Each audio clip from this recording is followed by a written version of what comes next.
Chapter 861 Myriad Creations of Great Thousand World. Plague Demon represents death energy, a technique that forcibly seizes the life force of a living being. At this moment, Suzumo's body was filled with dense death energy, the endless death energy merging with the outside world. "Then let's see which one of us can last longer," Suzumo said with a wide grin. Death energy lingered between his body and that of the three-headed, six-armed monster. Suzumo was not afraid. Even if his body were corroded by death energy, he had the tree of life. But the monster was different. Although it had great resistance to death energy, once everything reached a critical point, the monster's original body gradually turned gray.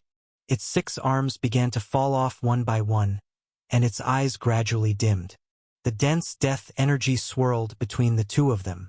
The monster raised its hand, as if wanting to say something, but no words came out. Its huge body simply began to collapse bit by bit. The sound of crack, crack, rang in Suzumo's ears. He took a deep breath, and only after the monster completely vanished did his stiff body begin to move again. The death energy in his body was completely expelled. "What a hassle," he murmured. His feet stepped into the trench, the ground was hard, and the death energy was no longer as dense as before. Moving forward, Suzumo passed through the death-filled trench and arrived at a plain. The brush of life and death, which had been hidden in the void before, appeared before his eyes again. The brush of life and death carried strokes like splashes of ink, stretching from one end of the sky to the other. Its tip skimmed across the heavens, seemingly about to write some character. Suzumo didn't want to waste time. He stepped into the air, charging toward the brush of life and death. Shadow Tyrant in his hand brought with it clouds, wind, thunder, and lightning. The heavens rumbled and churned. The word the brush was about to write was interrupted, and it seemed somewhat enraged. But Suzumo could do nothing about it. For in this void, within the land of life and death, the brush could come and go freely, could travel through the void at will. Seeing this, Suzumo frowned slightly. He took out the Codex of Life and Death from his True Fate world. Originally, the Codex of Life and Death had been suppressed by his True Fate, restlessly stirring beneath the surface. Now that it was released, it instantly erupted.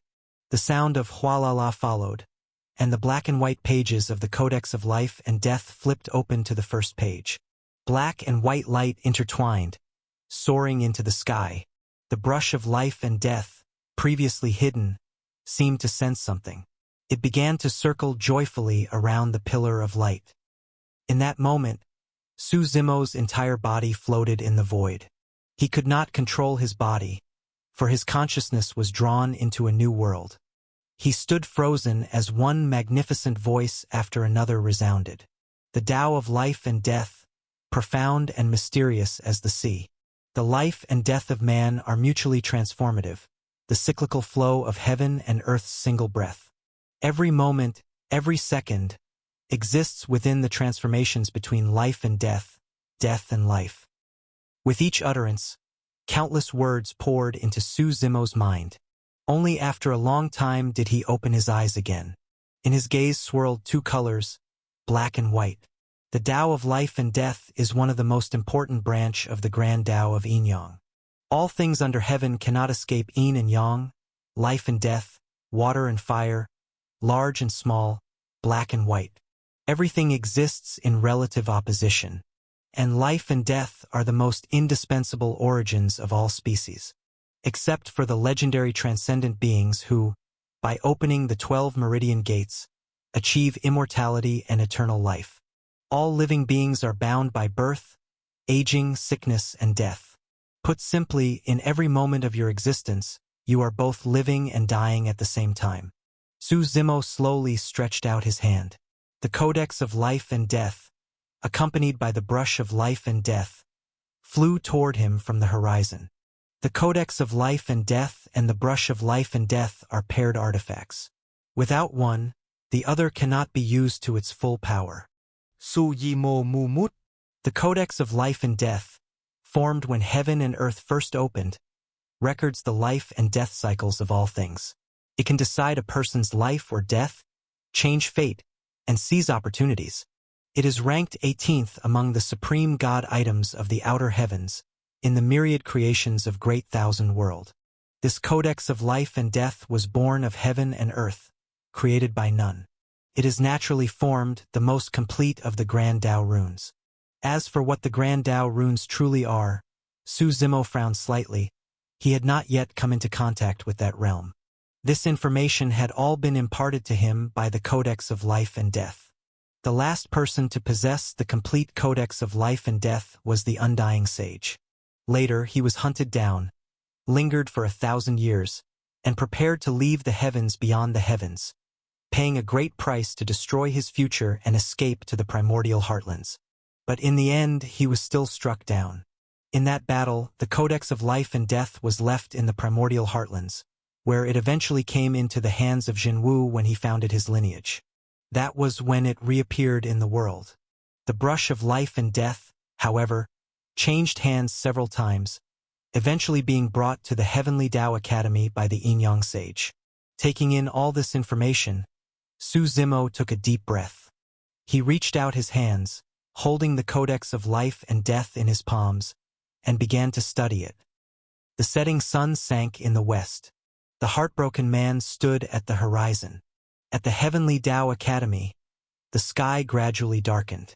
Recently, the atmosphere there had been extremely tense. Ever since the sky was torn open last time, someone had made a bold declaration. They would come in 7 days to destroy the Heavenly Tao Academy.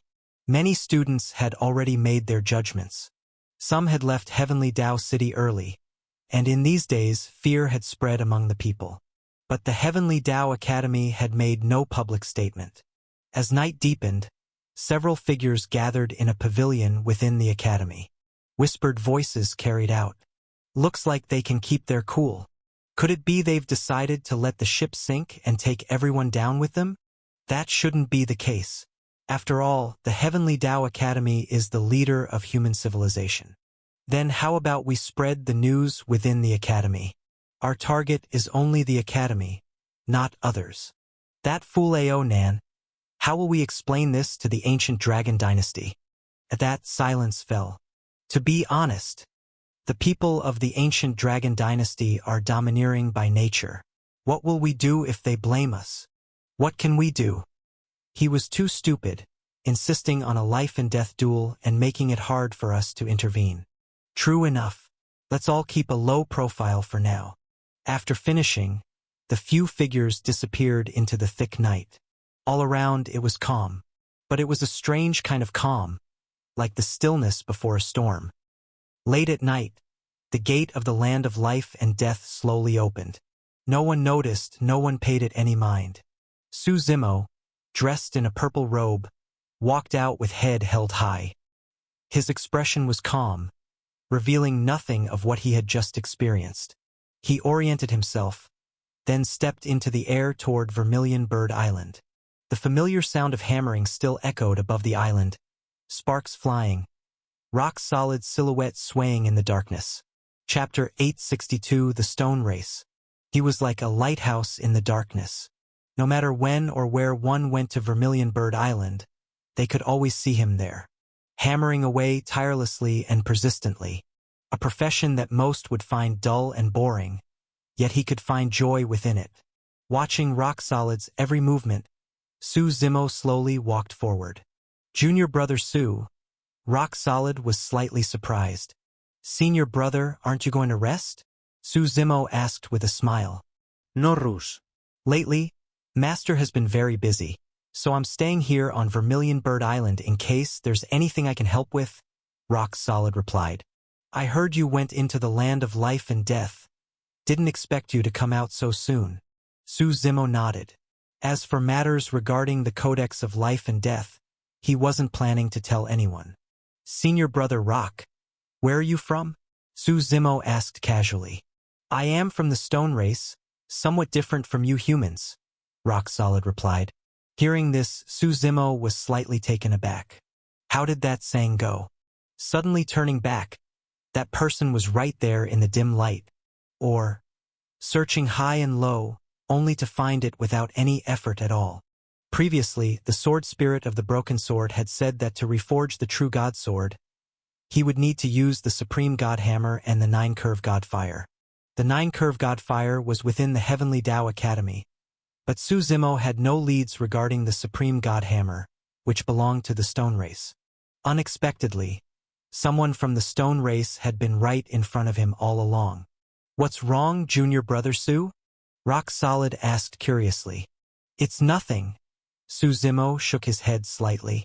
"The stone race is quite rare. We're just a small race. Junior brother Su has probably never even heard of us," Rock Solid said with a small laugh. The two chatted for a while longer, but Su Zimo did not rush to show any special interest. He didn't want others to think he had ulterior motives. After bidding farewell to Rock Solid, Su Zimo returned to his cave residence to rest.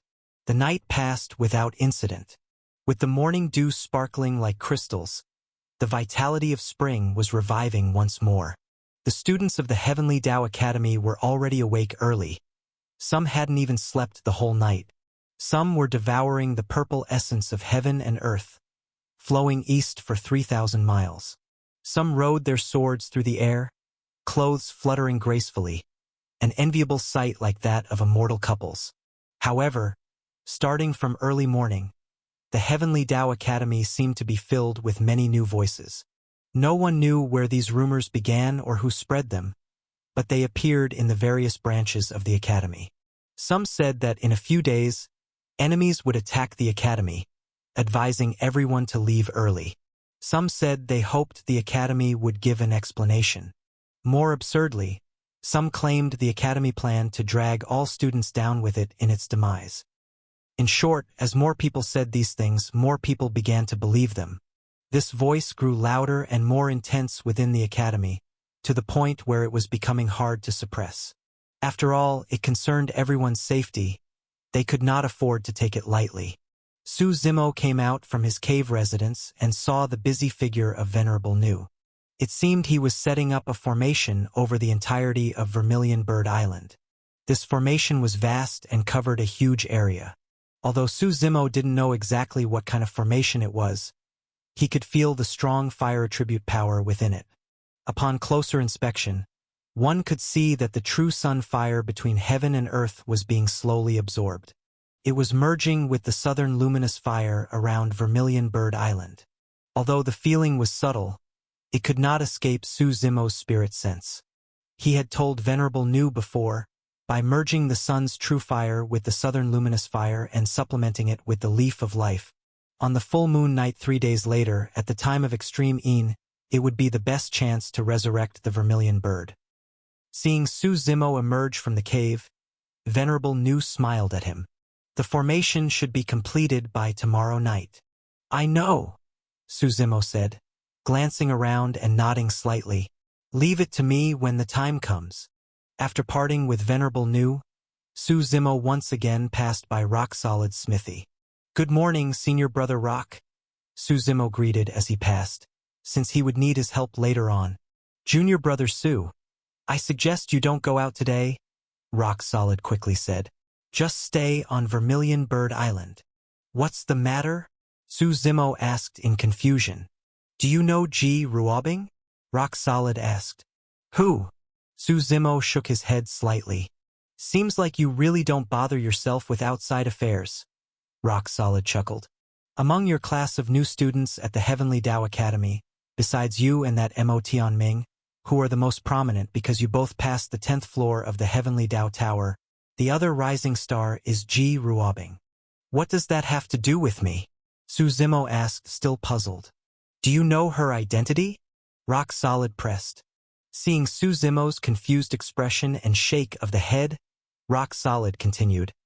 "In this generation, the Immortal Extinction Sacred Ground has 2 candidates competing to bear the heaven's will.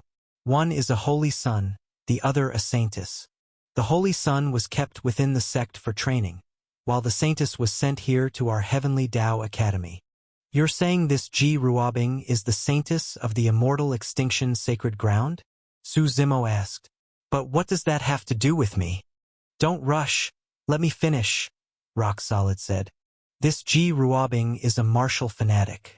Though she is a woman, it's said that ever since she began cultivating, she's swept aside all opponents.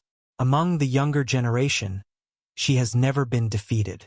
She often likes to challenge the strongest of the younger generation. And when you joined the Heavenly Dao Academy, your fame from the Heavenly Dao Tower spread far and wide. Just 2 days ago, you became even more famous here by defeating Ao Nan. You mean she wants to challenge me? Su Zimo asked in surprise. She's waiting right outside Vermilion Bird Island, Rock Solid said, tilting his head toward the north. She originally wanted to break into Vermilion Bird Island, but I stopped her. It's up to you to decide. Su Zimo gave a small laugh. I'll go out and take a look. No need to hide away just because of a woman. Be careful, Rock Solid warned. She's no ordinary woman. She's the saintess of the immortal extinction sacred ground. It's fine. Su Zimo waved his hand dismissively. He walked straight toward the outskirts of Vermilion Bird Island. Stepping into the air, passing through the layers of southern luminous fire's cover, Su Zimo crossed 1,000 miles in one step and left the island. At this moment outside, a purple-clothed woman was sitting cross-legged in midair. Sensing someone coming out, she suddenly opened her eyes. Her eyelashes were long, and a flash of astonishing power passed through her gaze. She wore a broad embroidered purple robe, the folds and ribbons blending perfectly together. They swayed gently with the breeze. Her hair was tied into many thin braids, somewhat resembling dreadlocks. At her waist hung a broadsword. Calling it a broadsword was no exaggeration. It was over 3 meters wide. Most swords were less than a meter wide.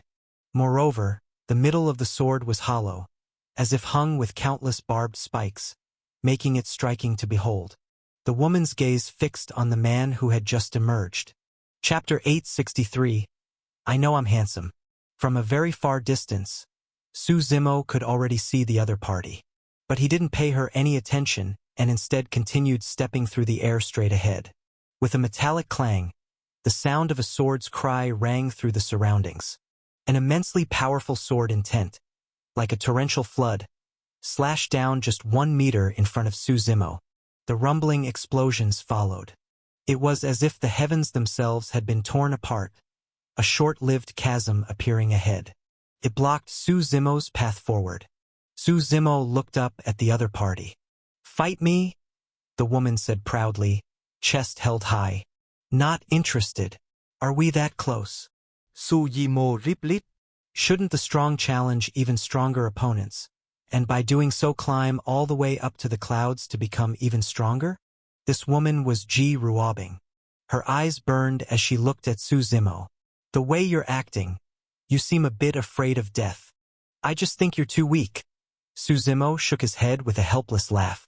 If I accidentally kill you, your immortal extinction sacred ground will come bother me. And I hate trouble the most. Don't worry. My sect won't interfere in my matters, Ji Ruobing said lightly. Fight me. If you win, I'll unconditionally agree to do one thing for you. If I win, you don't have to give me anything in return. How about it? You're that confident? Su Zimo smiled faintly. From the way she was acting, she clearly wouldn't give up until she had fought him. And she was very confident in her own strength, so confident it bordered on arrogance. Otherwise she wouldn't dare say such words. This is my style, Ji Ruobing said. You dare or not. I won't even make you sign a life and death contract, just a normal spar. Of course, if you can kill me, I'll have no complaints. You say you want to challenge me and I have to agree? Wouldn't that make me look bad? Su Zimo said with a smile. Then what do you want? Ji Ruobing asked seriously without getting angry. Do you know Mo Tianming? Su Zimo asked. I do. Ji Ruobing nodded without hesitation. He was the one who, along with you, passed the 10th floor of the Heavenly Dao Tower. Go challenge him. If you can beat him, then you'll qualify to fight me, Su Zimo said. You said it, Ji Ruobing snorted coldly. That was my intention anyway. With her status as the saintess of the immortal extinction sacred ground, She had already challenged the holy sons and saintesses of other imperial lineages in the Overlord region.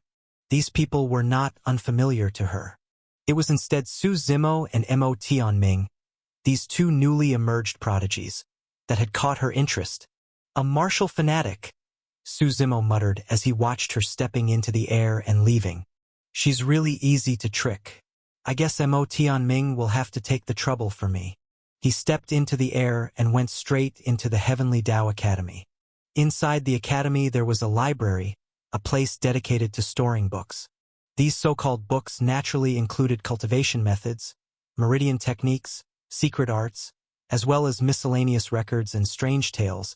In short, every book the Heavenly Tao Academy possessed was stored here.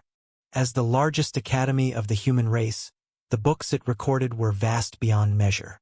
No other power, not even an imperial lineage, could compare. Su Zimo needed to prepare some things, but there were certain matters he had to investigate beforehand. He had tried looking them up in the true martial sacred ground before, but unfortunately even that sect didn't have these records. So Su Zimo could only search in the Heavenly Tao Academy. Entering the library, he found it extremely vast. Dozens of grand halls rose high from the ground, towering majestically. Each hall had a unique style. Some halls had giant dragons coiled above them, green lions roaring, and the wind whistling in unison. Some halls depicted scholars holding scrolls, 10,000 volumes read, 10,000 miles traveled, the sea of learning without end. Some halls were shrouded in mist, and in that hazy illusion, immortals seemed to ascend, or supreme beings descended. In short, each hall had its own unique design. The library bustled with activity, with many students coming and going, talking in groups of 3 or 5. At the entrance to the library sat a reclining chair. On it lay an old man wearing a brown-green robe, a book covering his face. Su Zimo tapped the armrest of the chair. The old man sat up, yawned, and looked at Su Zimo. "What is it?" "I'm looking for some books and wanted to ask you," Su Zimo said. "What topic?" the old man asked. "The Emperor's Fall," Su Zimo said. The Emperor's Fall was something Su Zimo was familiar with. It was the war concerning the God Emperor. The God Emperor had attempted to rule the entire primordial heartlands, going so far as to destroy several imperial lineages. In the end, he angered others, and on that day, 3 grand emperors forcibly descended upon the primordial heartlands and destroyed the God Emperor's heaven's will. This was the first recorded time in primordial heartlands' history that a grand emperor had fallen. It was also the first recorded time that grand emperors had descended from the outer heavens. There were some matters that perhaps even the God Emperor himself did not know. What Su Zimo wanted to investigate were the lesser-known aspects of that battle. These details were important and would directly affect his future plans. The Emperor's Fall? The old man was momentarily stunned. He then looked at Su Zimo strangely. "Do you have the principal's token?" "I can't read it without one?" Su Zimo asked. "Ordinary students naturally don't have permission to read that." The old man shook his head slightly. "You can only access the first 5 halls' books. The Emperor's Fall battle records are in the 18th hall. You're new here, aren't you?" Hearing this, Su Zimo frowned slightly. He left the library and headed to Vermilion Bird Island to find Venerable Nu for a solution. This was something he hadn't considered before. But halfway there, that white-dressed woman from before appeared again, haunting him like a ghost. "I'm not in the mood to make a deal with you right now," Su Zimo said flatly. "Don't provoke me." "I never said I wanted to make a deal," the white-dressed woman smiled. "I was originally going to help you get into the library, but it seems you don't need me anymore." "You have a way?" Su Zimo frowned. He began to suspect that her status in the Heavenly Tao Academy was quite high. The woman extended her arm, and on her pale wrist, a white token swayed gently. "Here, the principal's token," she said with a proud smile. "How do you have that?" Su Zimo asked in puzzlement. "That's not something you need to know," the woman smiled. "Just say whether you want it or not." "If you're giving it for free, I'll take it," Su Zimo said. "I don't accept any conditional deals." Hearing that, the woman froze for a moment. She then looked at Su Zimo very seriously from head to toe. "What?" Su Zimo asked curiously. "I know I'm very handsome," he said. "You don't have to keep staring at me." Chapter 864, Ancient Sword Style. "I just wanted to see if you'd blush after saying that." The white-clothed woman pressed her lips together and smiled. "So are you giving it or not?" Su Zimo asked. "I heard Ji Ruobing came to challenge you?" The white-clothed woman asked. "You sure get your news quickly," Su Zimo said with a faint smile. "That's because lately there have been many people wanting to challenge you, not just Ji Ruobing. I stopped a few of them," the white-clothed woman said with a smile. "You already owe me several favors." As she spoke, she tossed the token to Su Zimo. When Su Zimo caught it, it was slightly warm, and the token seemed to carry a faint floral fragrance. Su Zimo turned it lightly in his hand. On one side was an inscription in white characters, and on the other was the Heavenly Tao Academy's emblem. "This token only lets you enter the academy. You'll have to return it to me afterward," the white-clothed woman reminded him. "I'm more curious about your identity right now," Su Zimo said. "If you're hoping to help me just to gain true martial sacred grounds assistance, you're making the wrong calculation. I did think that way before, but now I've given up on it." The white-clothed woman waved her hand. She turned and walked straight away into the distance. Believe it or not, Su Zimo gazed at her for a moment, but he didn't believe her words at all. He only believed that, in this world, there was no such thing as a free lunch. Aside from one's parents, anyone who treats you well does so with conditions. They will surely want something in return. But for now, he couldn't guess what it was, nor did he care to. As long as he was strong enough, no scheme, open or hidden, could harm him. He returned to the academy again, and when he handed the token over, the old man from before examined it for quite a while. Then he looked at Su Zimo with some surprise. "What is it?" Su Zimo asked. "You have some skill," the old man said, waving his hand and returning the token. "The information you're looking for is on the 7th floor of the 18th hall, 3rd bookshelf. You can look for it yourself." Su Zimo put away the token and walked straight into the academy. The old man watched his back and muttered, "He doesn't seem all that extraordinary. So why would that one take notice of him?" The 18th Great Hall was called Vast Origin Hall. The hall was shaped like a pagoda, about 100 meters high. On every level were carvings of lifelike creatures, beast, human, and other races. Su Zimo didn't linger and went straight to the 7th floor. The area there was spacious, with more than a dozen bookshelves placed neatly and in order. A distinctive fragrance lingered in the air. It came from the wood used to make the shelves, purple sandalwood. It would never decay even after 10,000 years and was used specifically for storing books.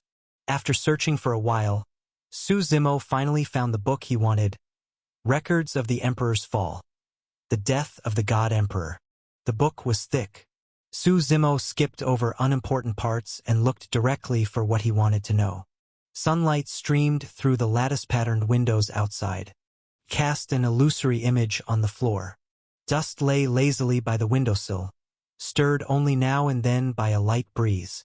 Su Zimo slowly closed the book in his hands and sat in deep thought for a long, long time. So it was like this. No wonder such things are so rarely heard of. The price is far too great. The corner of his lips curled in a faint smile.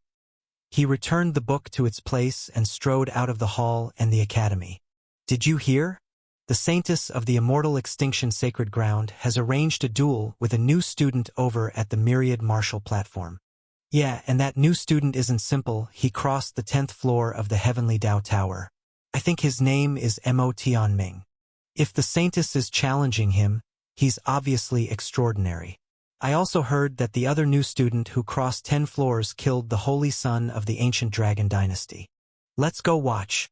They're both top contenders for the heavens will struggle." Just as Su Zimo stepped out of the academy, he overheard these conversations among students. "So Mo Tianming agreed," Su Zimo said with a faint smile. He happened to be planning to take a look anyway. In his mind, he placed a question mark over Mo Tianming. This man was far too mysterious. especially that inexplicable imperial might he carried. When Su Zimo arrived at the Myriad martial platform, a large crowd had already gathered. The draw of this match far outshone his previous battle against Ao Nan. All because of the immortal extinction sacred grounds Saintus. As a transcendent force with 5 grand emperors in its history, the lineage had produced countless geniuses. To say they were as numerous as the carp in a river, more than the hairs on an ox, was no exaggeration. When Su Zimo arrived, the two on stage had already begun their fight. Mo Tianming wore a black robe, his long hair flowing without wind. The once messy hair was now neatly trimmed, revealing his true face. Blue spirit force swirled in his eyes. Around him, soft gusts of wind rose and fell in rhythm, making his robe flutter. Across from him, Ji Ruobing held a broadsword. Her purple robes trailed behind her, and her aura grew stronger and stronger as time passed. "Come on!" Mo Tianming beckoned with his hand. Ji Ruobing's figure blurred into countless afterimages, moving so fast that even the afterimages could not be clearly seen. Her broad sword carried sword energy, tearing open the void before her as it slashed toward Mo Tianming. Mo Tianming's eyes narrowed slightly, and he used Kuanping's 9 transformations. Blue gales swirled around him. With the cry of a great bird, his figure also became indistinct, and he easily evaded Ji Ruobing's broadsword strikes. Blue spirit force spread with his every move, and a Kuanping formed of pure energy appeared before him. Ancient sword style, first form. Ji Ruobing raised her sword. A sharp sword light erupted from it. Piercing cloud form. As the broad sword fell, white clouds spread out from the sword energy. The strike seemed to pierce through a sea of clouds, bringing roaring waves with it, and stabbed directly into the Kuanping's phantom. This caused Mo Tianming's movements to pause slightly. Ancient sword style, second form. Withered vastness form. The broad sword swept through the white clouds, moving from birth toward death. The blade turned pitch black, the color of death, withering, and decay. "This is the technique of the ancient emperor." A voice came from behind Su Zimo. Turning his head, he saw the smiling monk Great Wisdom walking over. "You know quite a bit," Su Zimo smiled. "Of course. A lineage like the immortal extinction sacred ground is just like your true martial sacred ground. Impossible not to pay attention to," De Ji said. "With 5 grand emperors, their juniors have many choices." Chapter 865 Sun Moon True Fate, Tribulation Cone. This ancient sword style is related to the ancient emperor. It was a sword technique he created himself. The monk Great Wisdom said, "I once specifically researched this ancient great emperor. His life was full of remarkable achievements. His swordsmanship was unmatched. One cannot deny his strength." "Then who do you think will win between the two of them?" Su Zimo asked. "I don't know." Great Wisdom shook his head directly. "They both hide themselves too deeply. Even if I have the art of observing the heavens, I cannot see through them. I cannot even divine their fortunes." "Then let's just watch carefully," Su Zimo smiled. "You still have a long way to go in mastering your divination techniques." On the dueling platform, the situation was already changing dramatically. Mo Tianming's Kuanping 9 transformations was completely suppressed. That withered vastness form carried the withering of all things, spreading in all directions and reducing everything under the sword to nothingness. "Unleash your true fate, otherwise you will lose in the next move." Ji Ruobing's cold voice came over. Montag Tianming smiled faintly. The green spirit force around him moved with the wind, filling the entire void. With a wave of his right hand, the green spirit force he had laid out instantly erupted. Centered on him, a tornado arose. The tornado roared past, destroying the surrounding void and shooting out countless wind arrows that attacked in all directions. Ji Ruobing's figure quickly retreated, and the two widened the distance between them. "You're kind of interesting," Mo Tianming smiled at Ji Ruobing. "Cut the nonsense. Use your strongest power, otherwise I won't enjoy the fight," Ji Ruobing replied indifferently. Mo Tianming gave a light chuckle. His gaze sharpened slightly, and several bang bang bang sounds came from within his body. That was the sound of meridian gates being opened. A tremendous and powerful aura surged from his body, as if suppressing the entire space. A sun and a moon slowly rose behind him. The sun and moon were dazzling and brilliant, illuminating the entire sky. They crushed endless time and space, as if coming from the ancient cosmos itself, radiating boundless light.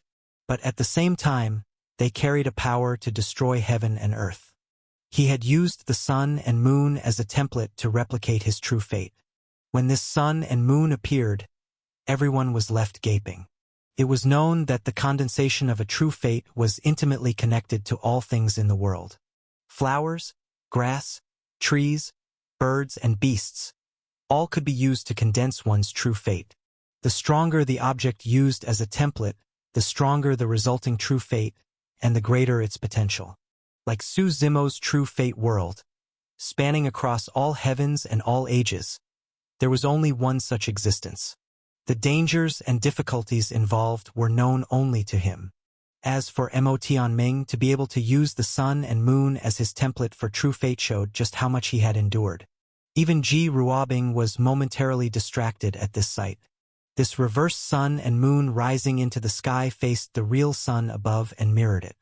It seemed like a real sun, and according to the saying that martial cultivation has no end, if he truly kept cultivating like this, there might come a day when this true fate could become an actual sun and moon.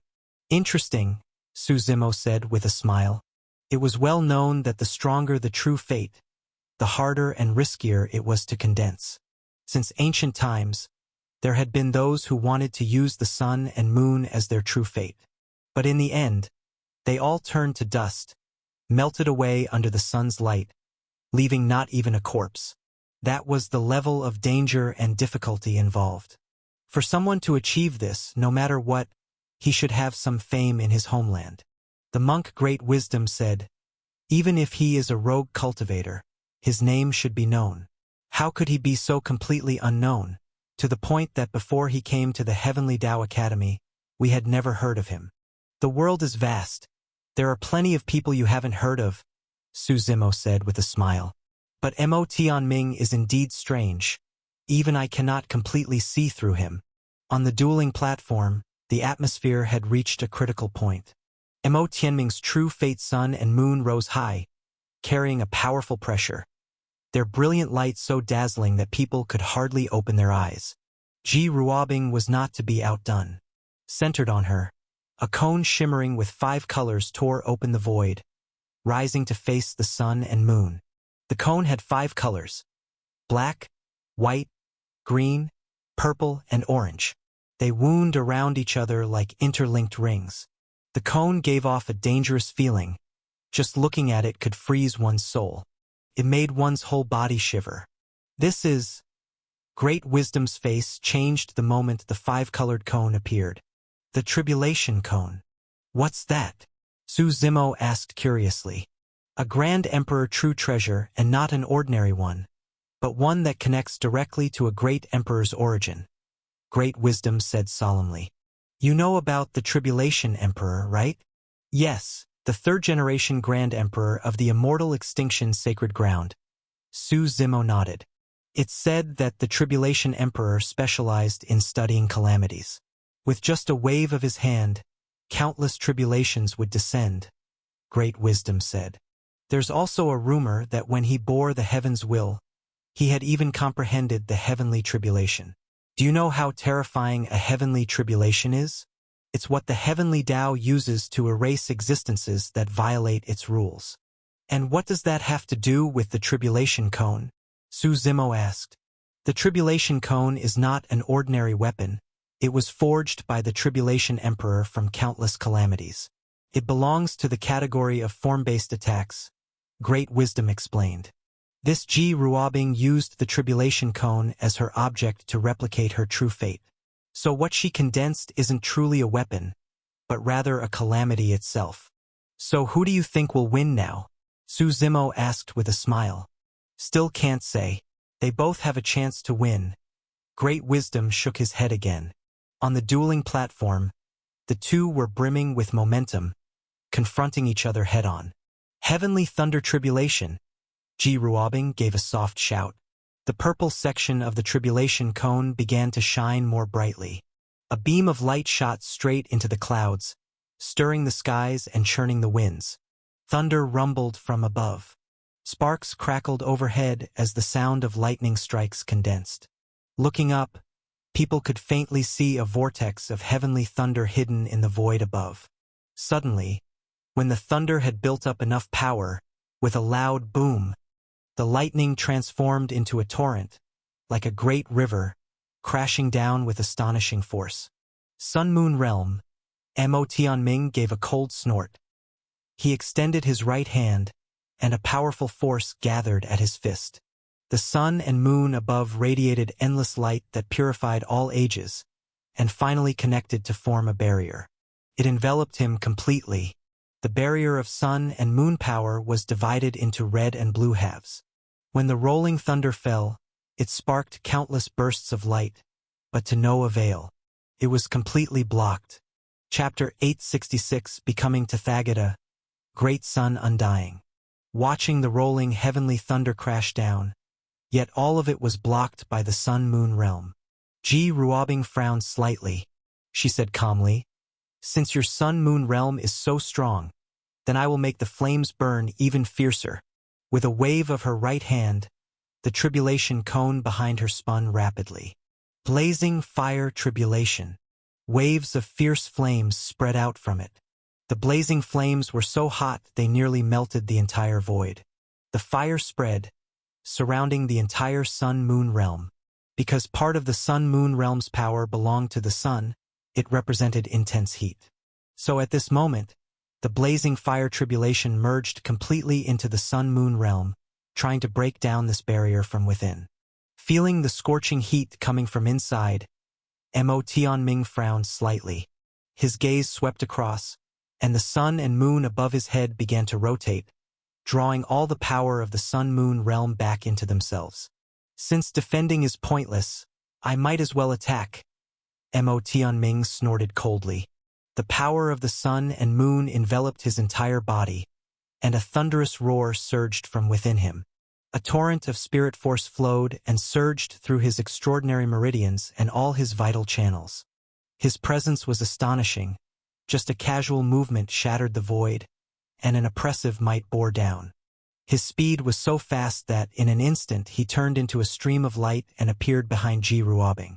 Both his fists shone like blazing suns, radiating brilliant light, crashing down like fiery meteors.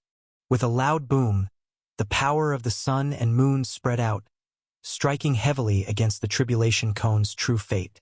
Ji Ruobing's figure wavered slightly, and she stumbled forward. She steadied herself, her gaze icy as she looked at Mo Tianming. The tribulation cone was gripped in her palm once again, spinning rapidly. A stream of gray gas began to gather toward the cone. This gray gas was hard to describe in words. Dark, decayed, even carrying destruction. World-destroying tribulation. She spoke in a slightly chilling tone. Every movement of the tribulation cone seemed to affect the sky and heavens. At this moment, the originally gloomy sky grew even darker. White clouds turned to black, as though the heavens themselves had been torn open by some force. This power was like lightning, but entwined with gray gas, filled with the aura of destruction and annihilation. "Kill!" Ji Ruobing shouted again. A strange wind blew past, and suddenly the sky darkened. The sun and moon shifted out of place. Gray gas, mingled with lightning, slashed down from the heavens. Mo Tianming, seeing this, immediately used the Kunping 9 transformations, stepping swiftly to dodge. The crackle of electricity resounded on the dueling platform. Lightning erupted endlessly from the platform, and Mo Tianming's illusory figure seemed bathed in it. The world-destroying tribulation's power was unimaginably strong. It was known that the dueling platform could withstand the attacks of ordinary immortal entering experts. But now, under the lightning, fine cracks began to appear. This was already astonishing. "Is this all you've got?" Ji Ruobing looked coldly from the side. "What's the rush?" Mo Tianming chuckled lightly. Seeing the world-destroying tribulation still chasing him, Mo Tianming stopped dodging. He stepped into the air, spreading his arms and legs wide.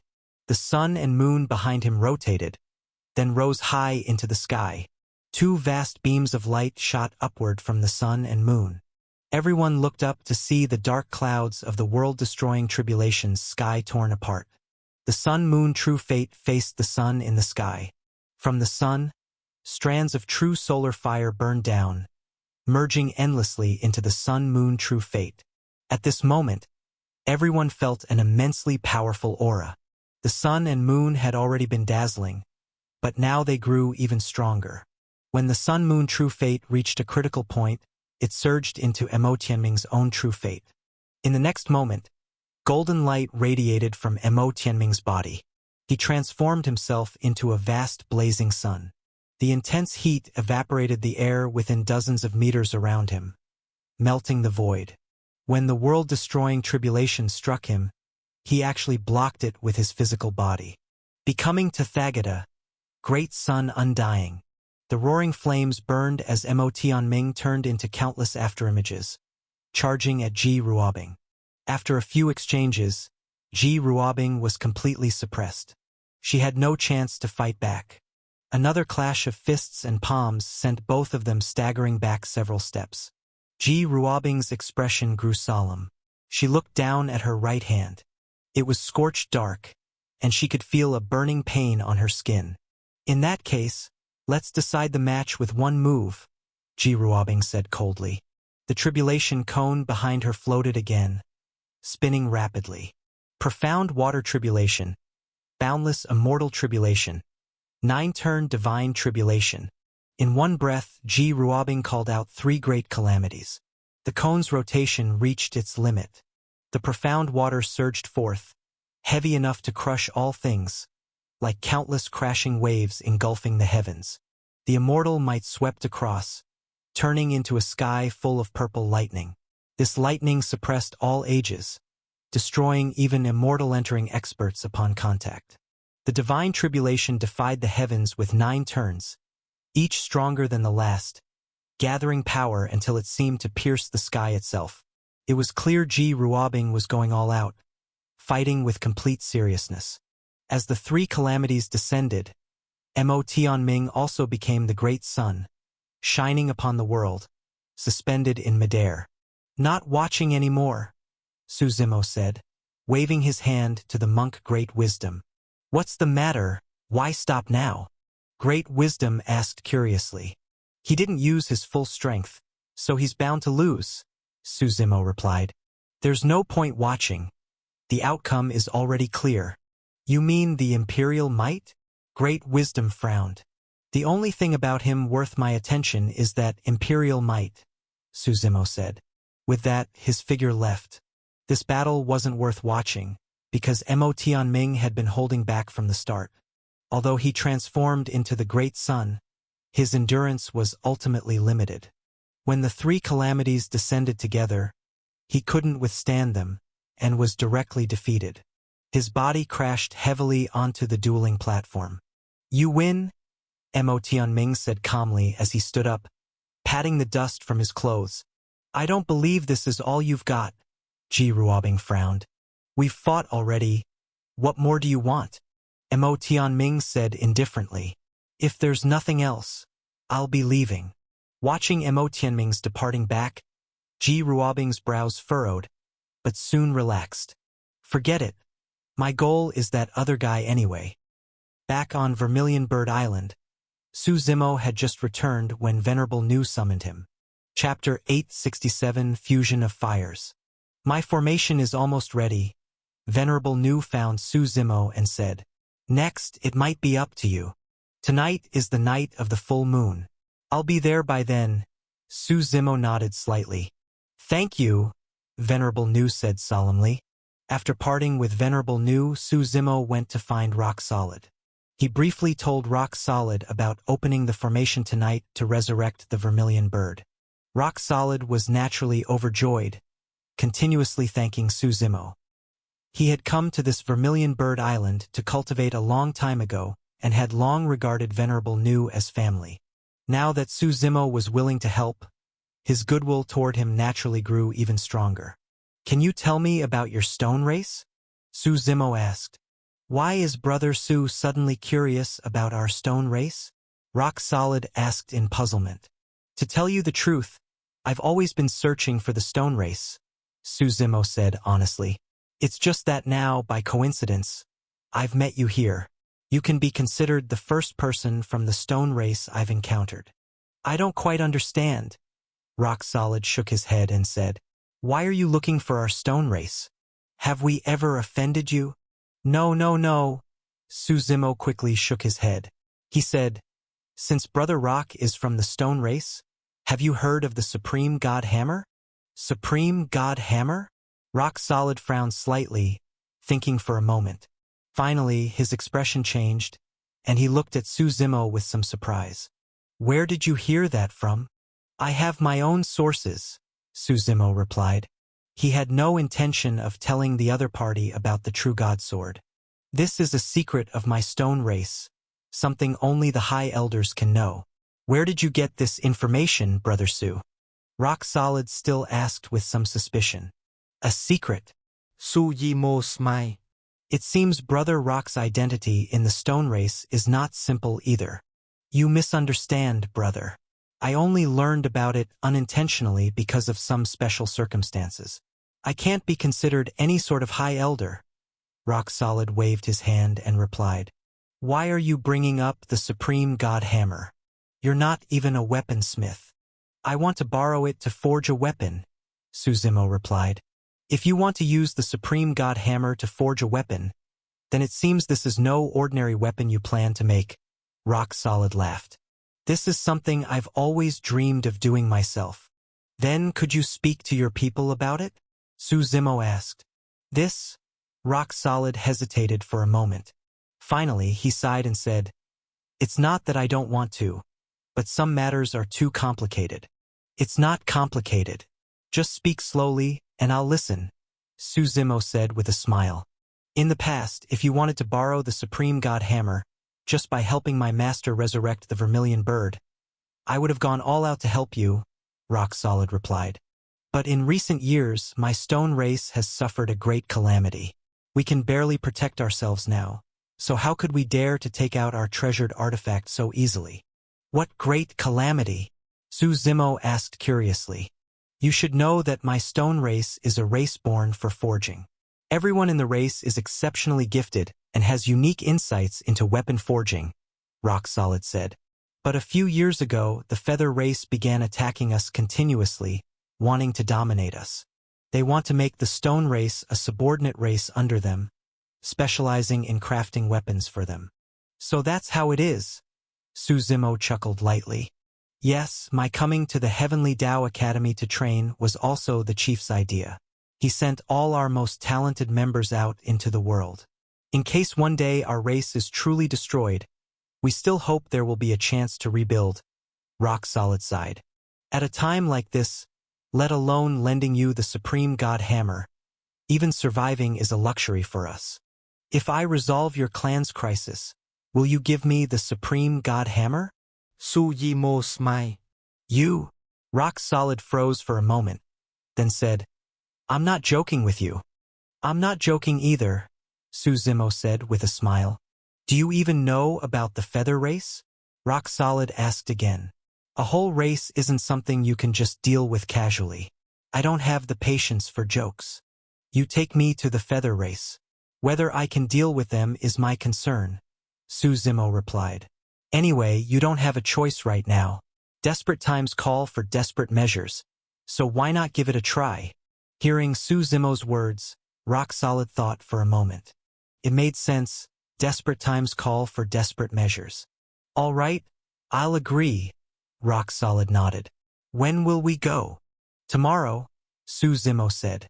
After I resurrect the Vermilion Bird tonight, it won't be too late to leave. I'm counting on you? Rock Solid took a deep breath and nodded firmly. The evening glow was like red frost, spilling over half the sky. Ji Ruobing arrived, stepping on air once more, sitting cross-legged outside Vermilion Bird Island, quietly waiting for Su Zimo to appear. Suzimo was in no hurry. He sat in the valley of Vermilion Bird Island, waiting for night to come. The deep night swallowed the setting sun. The sky was bare, and a moon like a round disk appeared in the heavens. Tonight the stars were dazzling, and the entire starry sky was beautiful. Venerable Nu, dressed in red robes, stood at the center of the formation. His aura was astonishing, and a storm of spirit force like crashing waves gathered around him. A rumbling sound echoed from within his body. "He's here," Venerable Nu said upon seeing Suzimo's figure in the distance. "Do you need me to do anything? When I'm performing the resurrection, don't let anyone disturb me, or they'll bear the consequences," Suzimo said. "No problem," Venerable Nu nodded.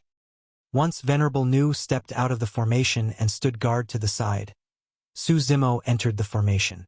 Although he had never seen this formation before, its function was just as he had said earlier, to absorb solar true flame and gather it within the formation.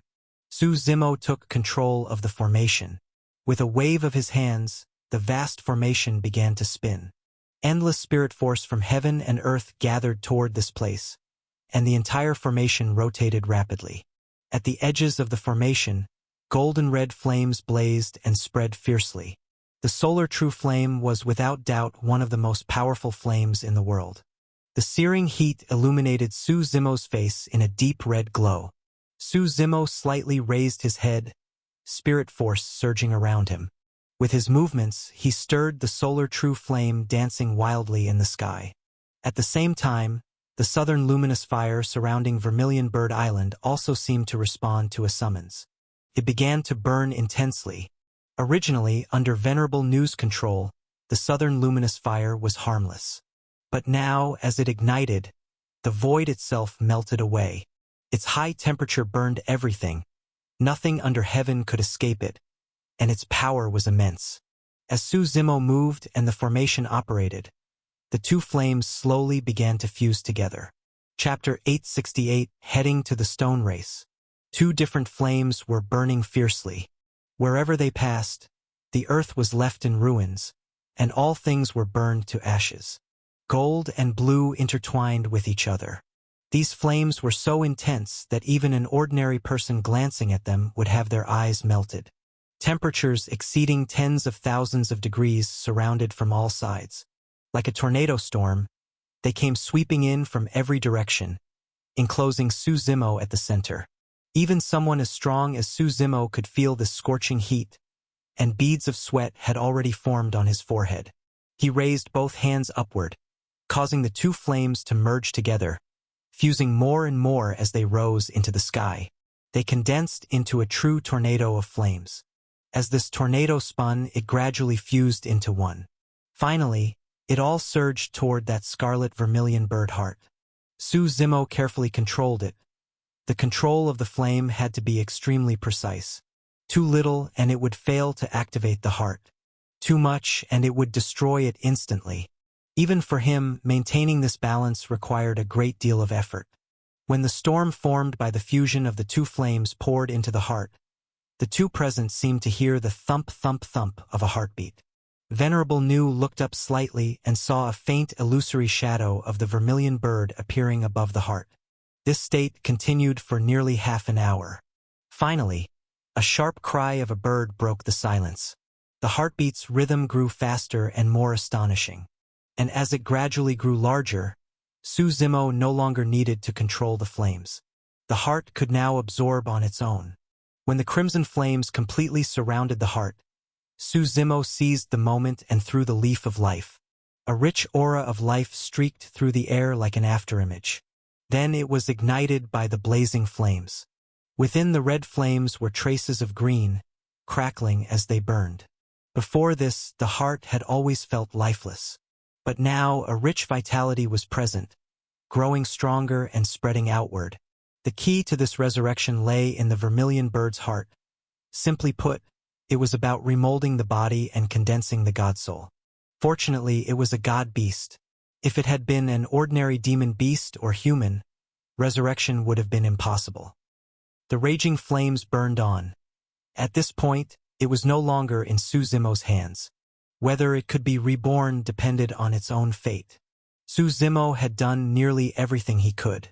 He stepped out of the formation and stood beside Venerable Nu. "How confident are you?"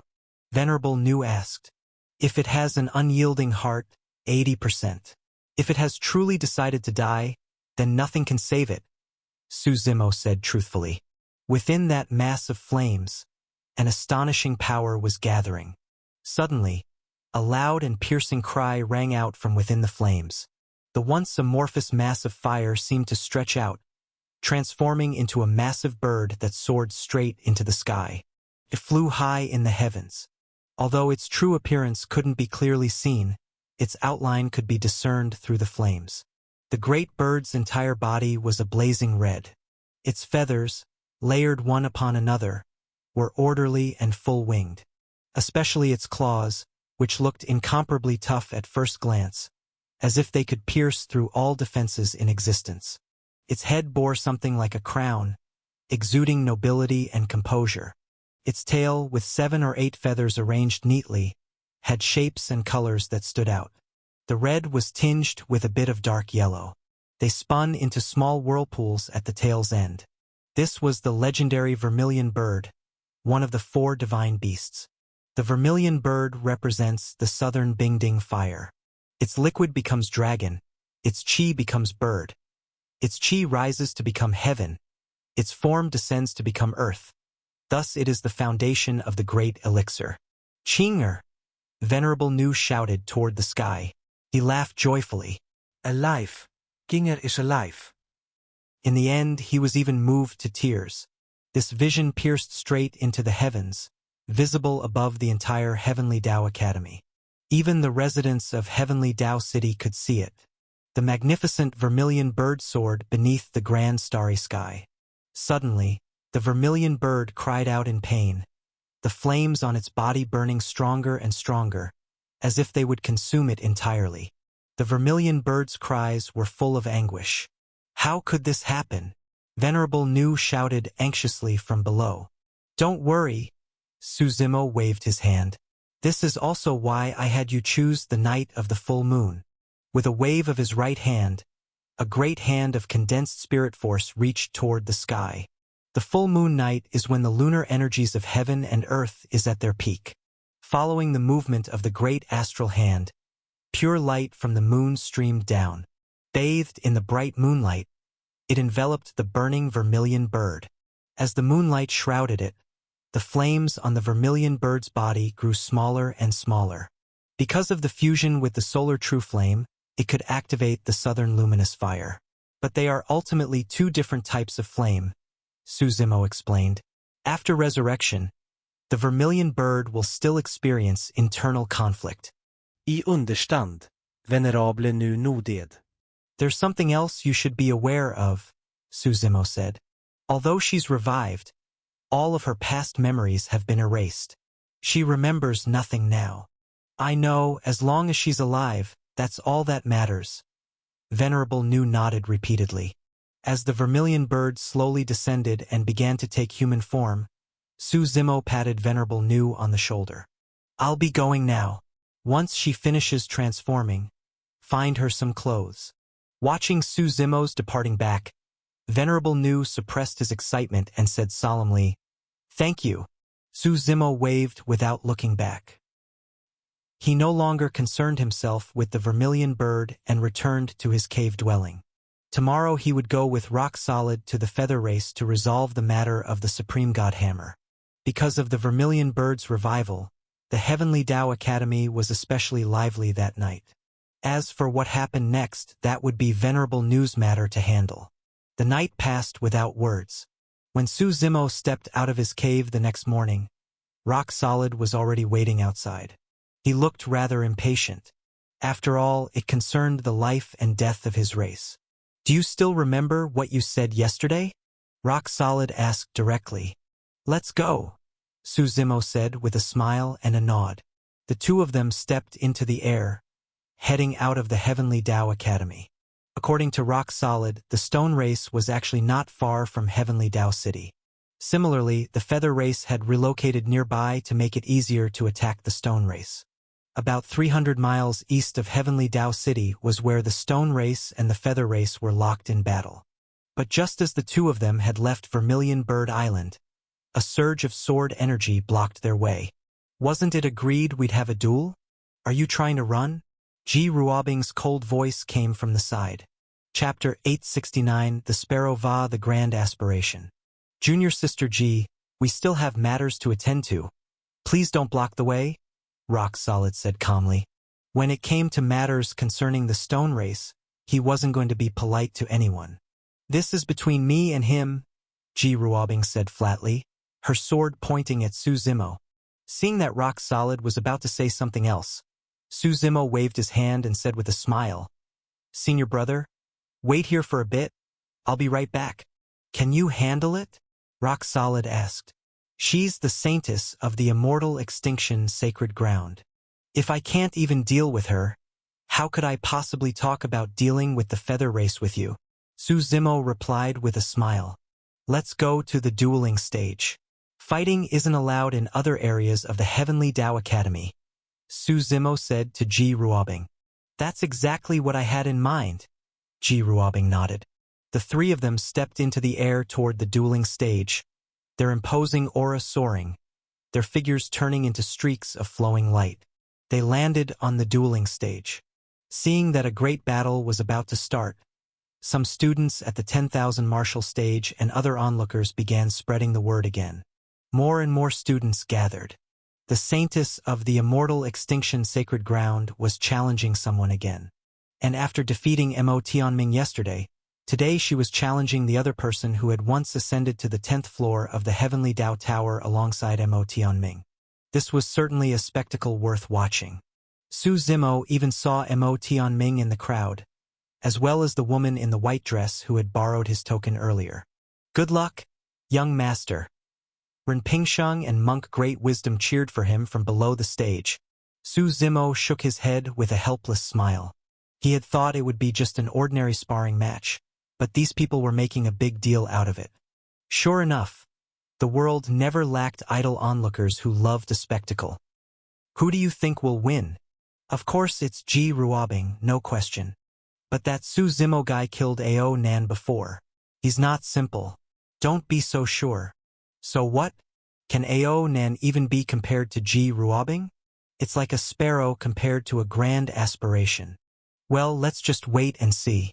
I'm more optimistic about Su Zimo. The crowd was split into two camps, though 90% still supported Ji Ruobing. After all, the immortal extinction sacred ground's reputation was far too great. Draw your blade, Ji Ruobing said indifferently. The sword energy in her hand radiated astonishing intent, an endless sword will rising like purgatory. The first form of the ancient sword style, cloud-piercing form. As her words fell, clusters of white clouds descended from the horizon. A sharp sword pierced through the clouds, carrying a lofty aura as it thrust toward him.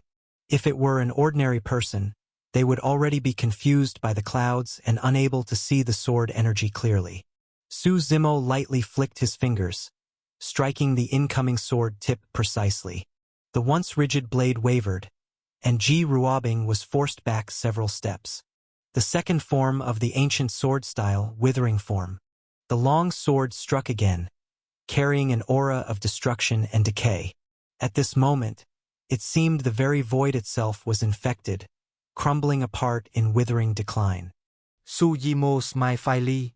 This kind of move was child's play to him. He reached out with his right hand again, his index and middle fingers pinching the sword before flicking it. The resulting shock forced Ji Ruobing's hands to tremble, and without warning, her grip loosened. With a crisp clang, the sword fell to the ground. If this so-called duel of yours is all there is, I'll be bored, Su Zimo said, shaking his head. What's the rush? That was just an appetizer. Ji Ruobing snorted coldly. She beckoned with her right hand, and the trembling sword flew back into her grasp. I don't believe I can't force you to use your meridian techniques, Ji Ruobing said, as if in defiance. The third form of the ancient sword style, eternal form. There is nothing eternal in this world, but there is an eternal intent. Even an emperor cannot be eternal, but my sword can. The long sword split the silent sky, carrying the might of eternal endurance, stirring up a hurricane that filled the air. The void was neatly cleaved in two. With unstoppable momentum, the sword became illusory and unfathomable, impossible to see through.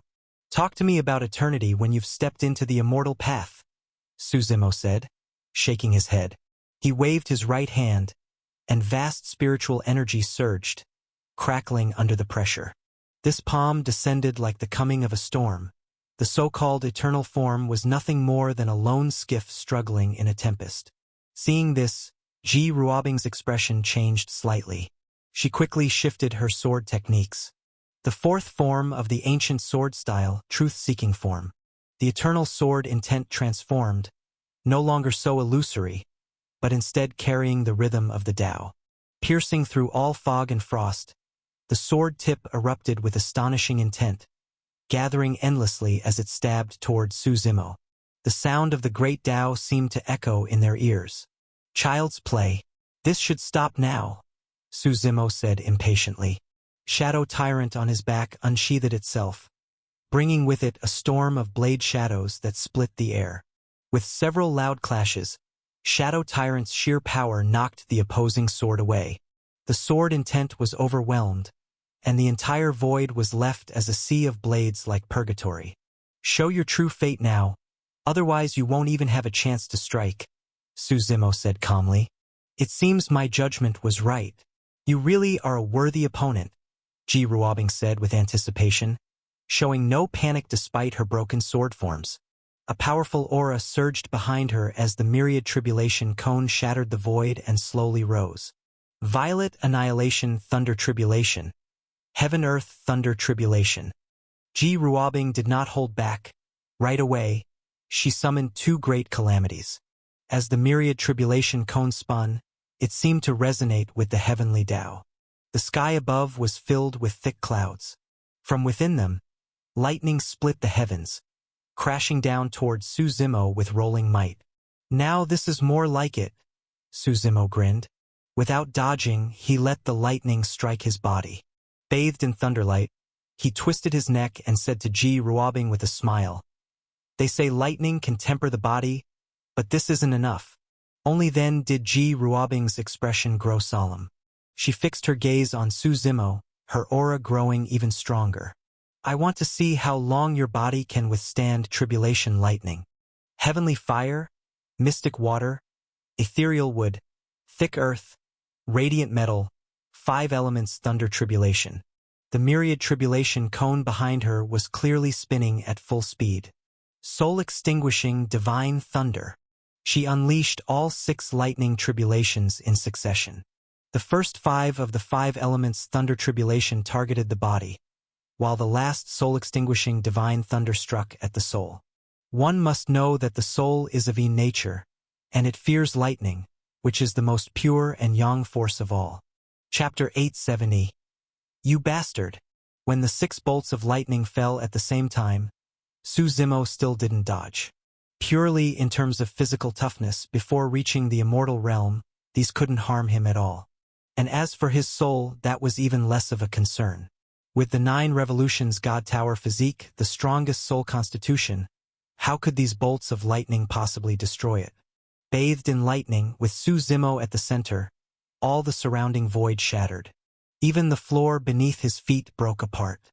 Those watching below were both shocked and anxious for Suzumo. This guy isn't going to dodge? Confidence or arrogance? Facing a tribulation head-on. Does he think he's an emperor? I think he needs to be taught a lesson. No matter what, he's got some skill. Otherwise, he wouldn't dare do this. The lightning explosion made it impossible to see what was happening inside. But when the tribulation dispersed, and Suzumo walked out completely unscathed, everyone was stunned, their eyes wide in disbelief. This guy's totally fine? What kind of monster is this? Even lightning tribulation can't do anything to him. What's wrong? Surprised, Suzumo looked at Ji Ruobing with a smile. To be honest, a little unexpected, Ji Ruobing admitted. So your challenging me is nothing but foolishness. Suzumo shook his head, smiling.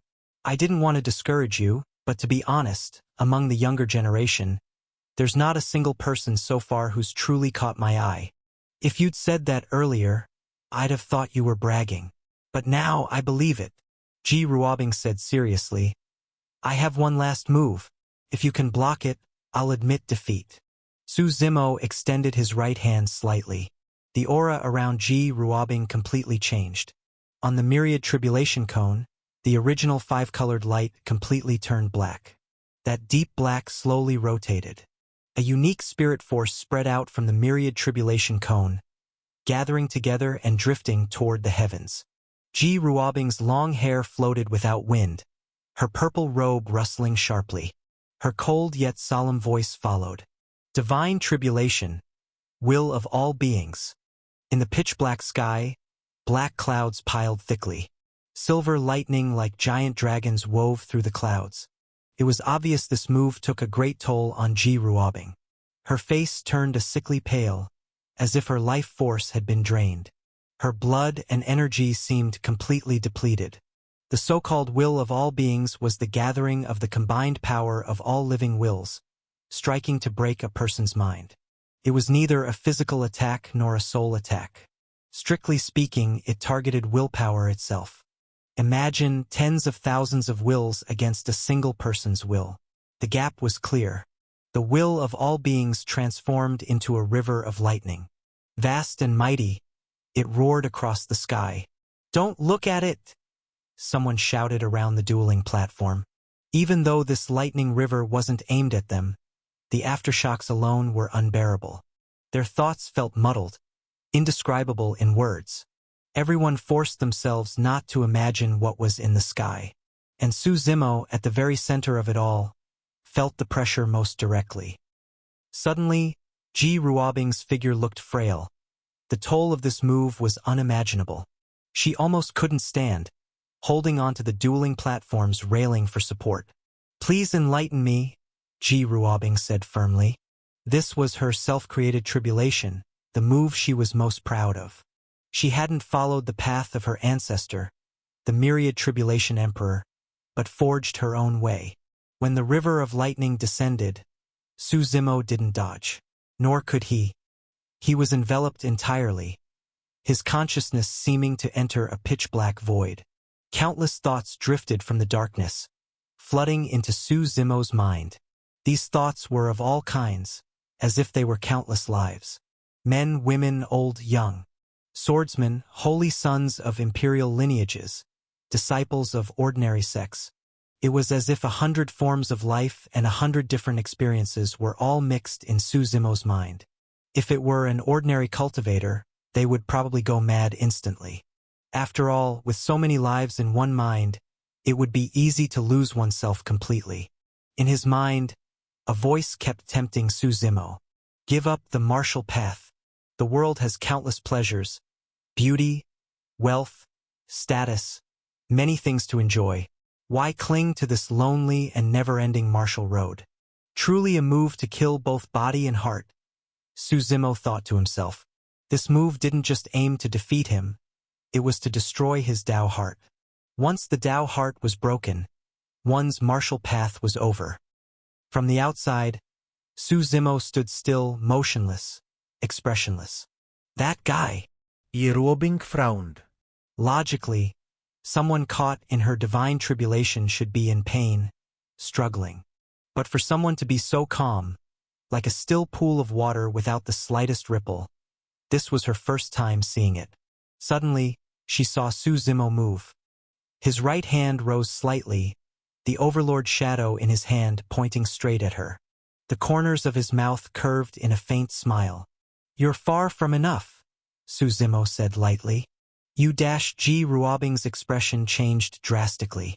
He had broken free from her will of all beings so quickly, and it looked effortless. Su Zimo didn't say more. Shadow Tyrant in his hand slashed toward her. I admit defeat, Ji Ruobing shouted before she could think any further. This was supposed to be just a friendly spar, but you tried to destroy my Dao heart.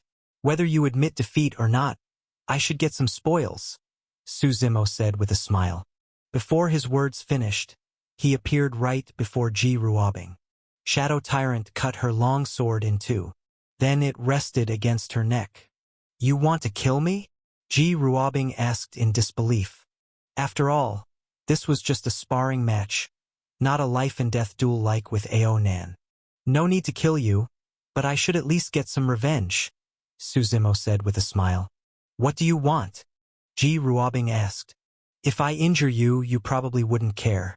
People like you aren't lacking healing pills. Su Zimo thought for a moment, then smiled. Ha ha ha. I just thought of something fun. What? Ji Ruobing hadn't finished speaking when Su Zimo's Shadow Tyrant slashed toward her. She closed her eyes, instinctively trying to dodge. The sound of the blade cutting through the air roared past her ear, but she felt no pain. She opened her eyes in confusion, looking at Su Zimo, but all she saw was his back as he walked away. Ji Ruobing instinctively looked down, and in that moment her face turned red. Her purple robe had been cut into ragged pieces by the blade. Although nothing vital was exposed, it was extremely disheveled. You bastard! Chapter 871 Shi Yuyan Mortal Immortal Sacred Ground. The purple robe fluttered in the wind, and Ji Ruobing's face was flushed red, especially with so many people watching. She covered her chest and fled into the distance in a panic. Let's go. Su Zimo looked at Rock Solid and said, Take me with you, the monk Great Wisdom said from the side. Then let's all go together to the feather race. Su Zimo nodded. At this moment, Rock Solid looked at Su Zimo, his face full of disbelief. You defeated Ji Ruobing just like that? What about it? Su Zimo asked. It's just so easy.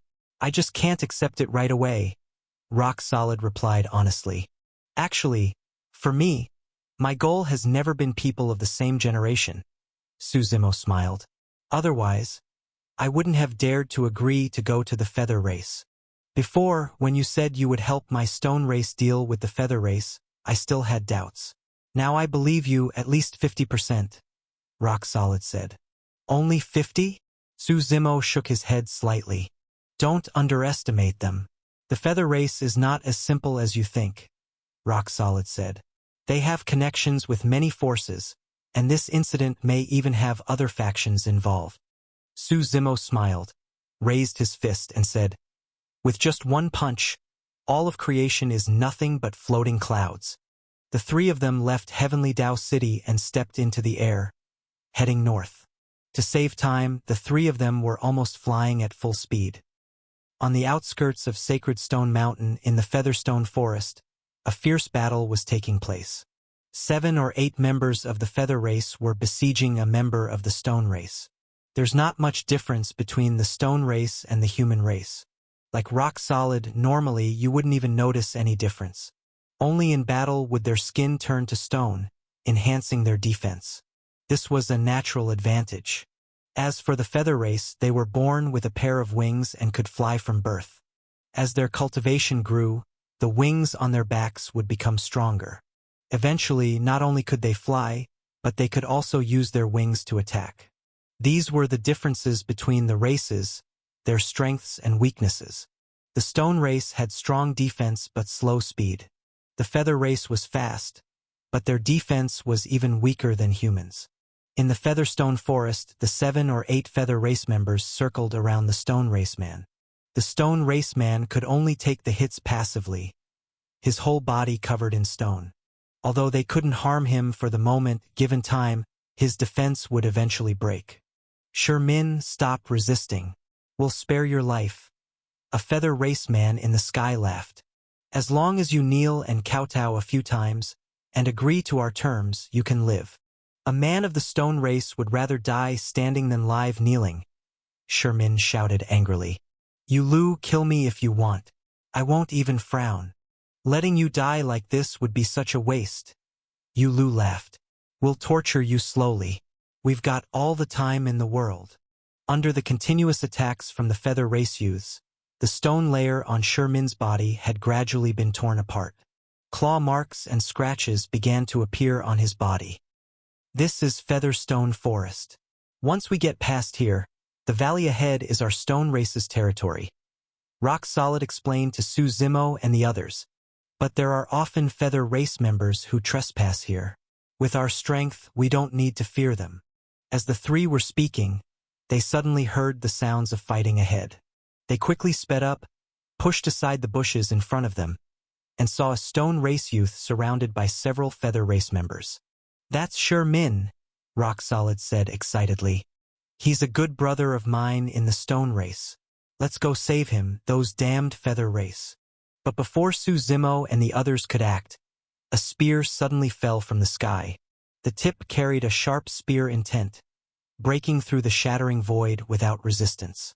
In an instant, like stringing candied hawthorns, it pierced through all the feather race members in one go. The spear, still carrying its powerful intent, then stabbed into a large tree nearby. "Such powerful spear intent," Rock Solid said in surprise. Su Zimo looked up slightly and saw 3 men and 2 women stepping through the air from the south. All 5 wore identical white robes. On the back of the robes was printed the character Mortal. It seemed they came from the same faction. "Looks like we don't need to intervene," Monk Great Wisdom said with a smile. "That's Sher Yuyen," Rock Solid frowned.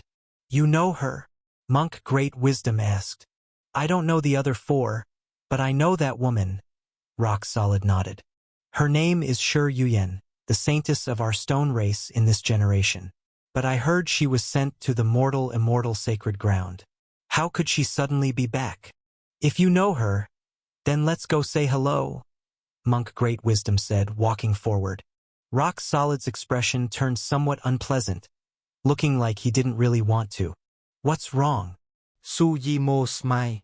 "You two have a grudge?" "To tell you the truth, in this generation of the stone race, the 2 most talented disciples are me and Sher Yuyen," Rock Solid said. "We've been rivals since we were young, always competing over everything. Later, when our stone race chose who would compete for the heaven's will of this generation and receive focus training, it came down to me and her. We had a contest. She won, and naturally became the saintess. I can tell you only know how to forge weapons. How could you beat her?" Su Zimo laughed. "That's not weapon forging, it's a way of understanding the Tao. Forging is just one way to comprehend it," Rock Solid explained. "Besides, I like forging, so it's the best of both worlds. Why not?"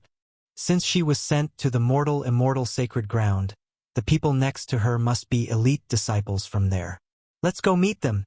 Su Zimo patted Rock Solid's shoulder and walked forward with a smile. At this moment, Sher Yuyen had just saved Sher Min and hadn't had time to speak before she saw Su Zimo's group emerge from the bushes. Her eyes focused slightly. When she saw Rock Solid, she smiled faintly and said, "Well, if it isn't Rock Solid." Rock Solid looked at her sullenly, without responding. "Seeing your saintess, shouldn't you greet her?" Sher Yuyen said with a light smile. Rock Solid was silent for a moment, then greeted flatly, "Greetings, saintess." Sher Yuyen smiled with satisfaction, then turned to Sher Min and asked, "Sher Min, why are you out here alone?" "Saintess, I came out to get reinforcements." Sher Min sighed. "We can't hold on much longer." "How can that be? The feather race may be strong, but they shouldn't be able to overwhelm us so quickly." Sher Yuyen frowned and asked. "Originally, between us and the feather race, each side had wins and losses, though we lost more than we won. But we could still resist," Sher Min explained. Chapter 872, Ancient Dragon Dynasty Joins the War. But some time ago, for some reason, the Ancient Dragon Dynasty actually joined the war to help the feather race. We had no power to resist at all. Elder Sher Yong was injured, and we were retreating step by step. In just a few days, I'm afraid we won't be able to hold Sacred Stone Mountain anymore." "This serious?" Rock Solid's brows furrowed. "Yes, that's why the Patriarch sent me to the Cloud Sea sacred ground in the north to ask for help." Sher Min nodded in reply. "The Patriarch sent you alone?" Rock Solid asked suspiciously. "If something happened along the way, like just now, never mind asking for help, you might not even survive.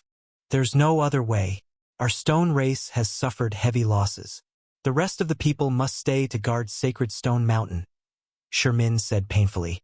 And it's not just the Cloud Sea sacred ground. We have to ask all the imperial lineages in the Overlord region for help. But we don't even know them well, Rock Solid asked. Why would they help us? The Patriarch's meaning is that as long as our race is not exterminated, and our people can gain freedom, aside from these two conditions, anything they ask for we can agree to, Shermin replied. At this point, we can only try. There's no choice. Could it be that heaven really wants to destroy our stone race? Rock Solid sighed. One feather race was already hard to deal with, and now the ancient dragon dynasty has come. This is an imperial lineage and one with two grand emperors. Everyone could not help but feel a wave of despair. Junior sister Yuyan, don't frown like that. It makes my heart ache, said one disciple of the mortal immortal sacred ground who had come along with Shi Yuyan. A young man walked forward, patted Shi Yuyan on the shoulder, and smiled. Heaven never closes all paths. There will always be a way. Thank you for your concern, senior brother Lu Zhe. Shi Yuyan nodded. She then turned to the others and said, Right. Let me introduce you. These are my senior brothers and sisters from the mortal immortal sacred ground. They've all come this time to help my stone race. This is senior brother Lu Zhe.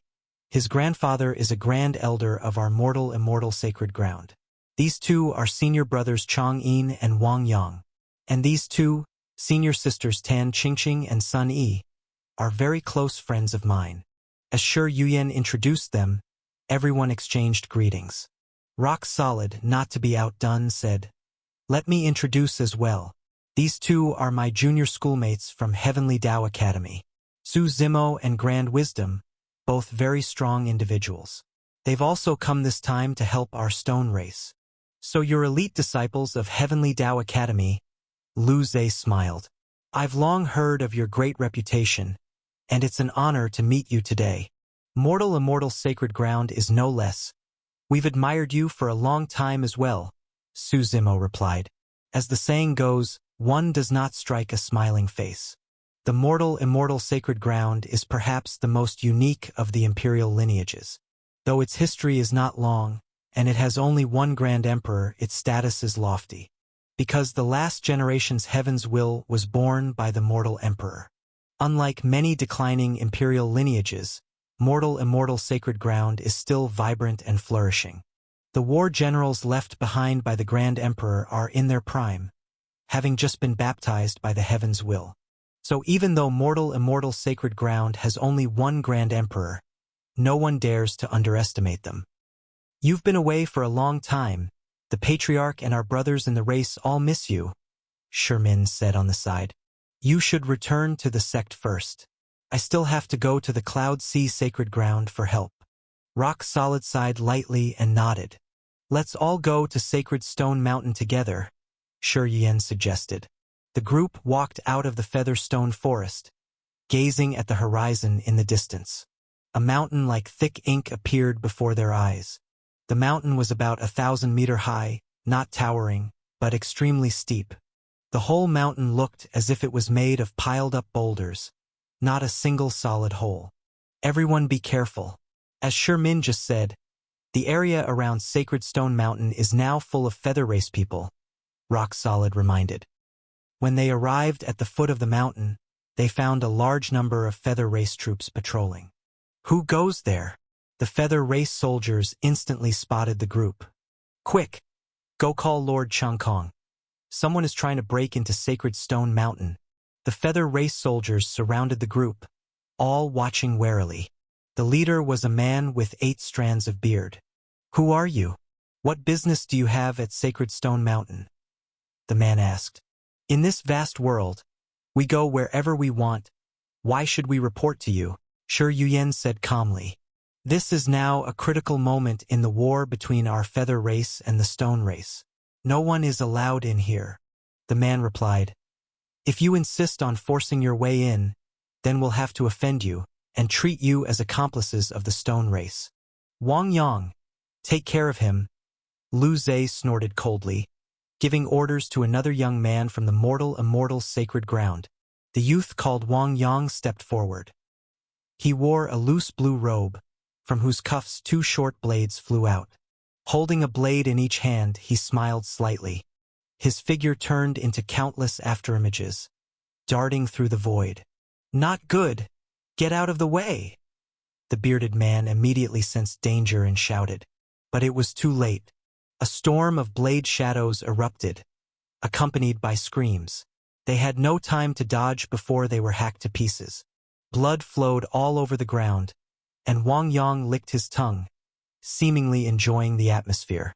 "Who dares kill my feather race people?" At that moment, a voice like thunder boomed from afar.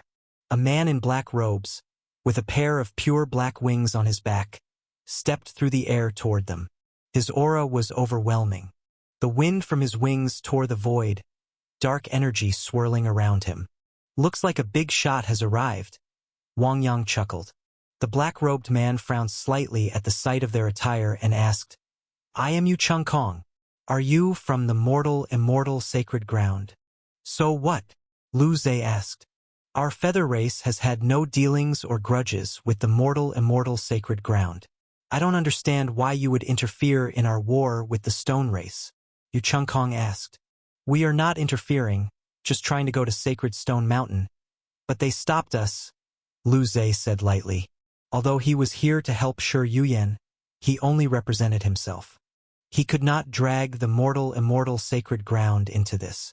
So when he spoke, he was careful with his words. "No matter what, the fact remains you killed my feather race people. You'll have to come with me," Yu Chung Kong said. "And if we refuse?" Wang Yang asked. "That's not up to you," Yu Chung Kong snorted coldly. "Just you." Wang Yang was equally defiant. The blade intent in his hands erupted with astonishing force, slashing straight toward Yu Chung Kong. Chapter 873, Driven by Interests. The blade shadows turned into countless afterimages, almost impossible to see with the naked eye. The entire stretch of void seemed to split apart like tofu before everyone's eyes. Around Yu Chung Kong, everything was shrouded in the storm of blades.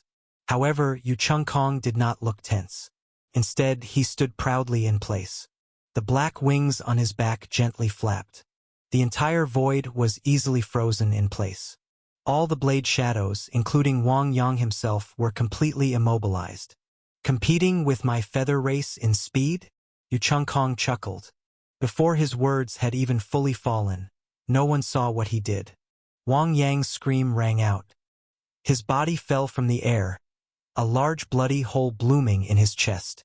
"Senior Brother Wang," Shi Yuyan cried out in alarm. "First, keep him alive." Lu Zhe took out a pill from his storage ring and placed it in Wang Yang's mouth. The moment the pill entered, a chill immediately spread out. Wang Yang's entire body was frozen in ice. "Is Senior Brother Wang Yang all right?" Shi Yuyan asked worriedly. "I used an ice heart pill to temporarily freeze him. He won't die for now." Lu Zhe shook his head and replied, "I'll save him later. He should be fine." After speaking, Lu Zhe stepped forward, looking directly at Yu Chung Kong. "The reason we killed your feather race men just now was because they blocked our way up the mountain. They were in the wrong first," Lu Zhe said lightly. "I can't be bothered to argue about this. Since you're so arrogant, allow me to test your skills." "Gladly," Yu Chung Kong smiled carelessly. A powerful aura erupted from Lu Zhe's body, crushed the surrounding void instantly. Immortal energy enveloped Lu Zhe, his blood surging in reverse, making him look like a true immortal descended into the world. His figure was towering and impossible to look up to. Seeing this, the light disdain in Yu Chung Kong's eyes finally gave way to a slightly serious expression. He had thought these people were just some disciples from immortal sacred ground seeking attention. He hadn't expected there to be someone truly formidable among them. "Aren't you going to make a move?" Monk Great Wisdom looked at Su Zimo and smiled. "Someone wants the spotlight, we shouldn't stop them." Su Zimo shook his head slightly. In both reason and etiquette, this was something Lu Zhe should handle. Su Zimo couldn't very well take action for immortal sacred ground's grievances. The sound of wind whistled past their ears. Lu Zhe charged toward Yu Chung Kong. Dressed in purple robes with wide sleeves that seemed able to hold all things, His right palm turned into a blade and slashed down. The space before him was completely annihilated under that strike. With a crack, the void shattered, but Yu Chengkong turned into an afterimage, easily evading the blow. His wings flapped, freezing the void once more. This was one of the feather race's advantages. Once wings reached a certain level, they could not only be used for flight but for other purposes as well. Freezing the void was one of them. When Lu Zhe's figure was locked in place, Yu Chengkong spread his wings fully. All the feathers on his wings fell, floating in the void, transforming into countless sharp arrows shooting toward Lu Zhe. "Can that senior brother Lu Zhe of yours handle this?" Rock Solid asked skeptically. "You don't need to worry about that. Senior brother Lu is one of the top 3 among the younger generation of our mortal immortal sacred ground," Shi Yuyan said. "A genius that strong. Do you think he'd help you for no reason? There's something unusual about your relationship, isn't there?" Rock Solid asked. Hearing this, Tan Qingqing stepped forward and smiled. "Junior sister Yuan is blessed. Senior brother Lu is deeply devoted to her. Who in the entire mortal immortal sacred ground doesn't know? It's just that junior sister Yuan has remained calm and never given him any answer." There was a trace of envy in Tan Qingqing's tone. After all, a genius like Lu Zhe was also someone she admired. Feeling uneasy was only natural. "Senior sister Tan, don't speak nonsense. Senior brother Lu and I are just ordinary fellow disciples." Shi Yuyan's face was a little embarrassed, but she still replied directly. "Ordinary fellow disciples? Do you think senior brother Lu would get himself involved in the mess of your stone race then?" Tan Qingqing countered. Shi Yuyan was momentarily speechless and did not answer again. Although they were indeed just fellow disciples, both of them knew in their hearts that Lu Zhe liked her. "Our stone race is very grateful for your help, but if you have other intentions, I think it's unnecessary," Rock Solid suddenly said from the side. "Our saintess will never sacrifice herself for minor benefits. If she likes someone, she likes them. If she doesn't, then she doesn't." Rock Solid's meaning was simple. If someone truly had the ability to save the stone race, they would of course be willing to pay a price. As long as it was within their bottom line, they could accept it. But if they couldn't save the stone race and just came to stir things up and pretend to help, expecting them to be grateful, then there was no need. In Rock Solid's view, unless mortal immortal sacred ground itself intervened, they still had hope. But if Lu Zhe and the others only represented themselves and not mortal immortal sacred ground, they were of no help in the current situation. And if they still harbored intentions toward the saintess without being able to help, that was truly unacceptable. "My affairs are none of your business," Shi Yuyan retorted stubbornly after hearing Rock Solid's words. "I'm just afraid you'll seek help blindly out of desperation," Rock Solid replied flatly. "Why do you talk like that?" Tan Qingqing snorted coldly from the side. "We're helping you out of goodwill, is that wrong? Honestly, we shouldn't have come here. If you're genuinely here to help, our stone race will treat you as honored guests, and you'll be my lifelong benefactors," Rock Solid said seriously. "But if you harbor ulterior motives toward our saintess, forgive me for not welcoming you." Hearing this, Shi Yuyan's face flushed slightly for some reason. Su Zimo, watching, found it amusing. These two, Rock Solid and Shi Yuyan, had just been bickering and at odds with each other. But the next moment they were secretly concerned for one another. To say there was nothing going on between them, he wouldn't believe it himself. The few from mortal immortal sacred ground looked blue with anger but had no way to refute. Senior brother Lu Zhe had indeed come here for Shi Yuyan, hoping to win her heart. And they were here simply to ride on Lu Zhe's coattails. As for the life and death of the stone race, what did that have to do with them? That was exactly why Rock Solid disliked them. If they had the ability to save the stone race, having other motives would be understandable. After all, in this world, interests come first. But without the ability and still having improper intentions, that was going too far. "Hey, do you like that Shi Yuyan?" Su Zimo patted Rock Solid's shoulder and asked with a low chuckle. Rock Solid's body instantly stiffened. He hurriedly said in a flustered tone, "What are you talking about? She's my lifelong rival." How could I possibly like her? Chapter 874,000 Wings Beyond Dust. Then why, when you heard that man named Lu was interested in Shi Yuyan, did you show such hostility toward him? Su Zimo said with a smile. What are you talking about? Am I that kind of person? Rock Solid replied. We're of the same race. I'm just afraid she'll be deceived and end up losing both her heart and her people. I was only giving her a friendly warning. At this moment in the sky, the battle between Yu Chengkong and Lu Zhe had already reached a fever pitch. When those countless sharp arrows formed from feathers came killing toward him, Lu Zhe moved. The frozen space was torn apart. With a sweep of his wide sleeves, all those arrow feathers were annihilated. A sky-piercing spear intent descended.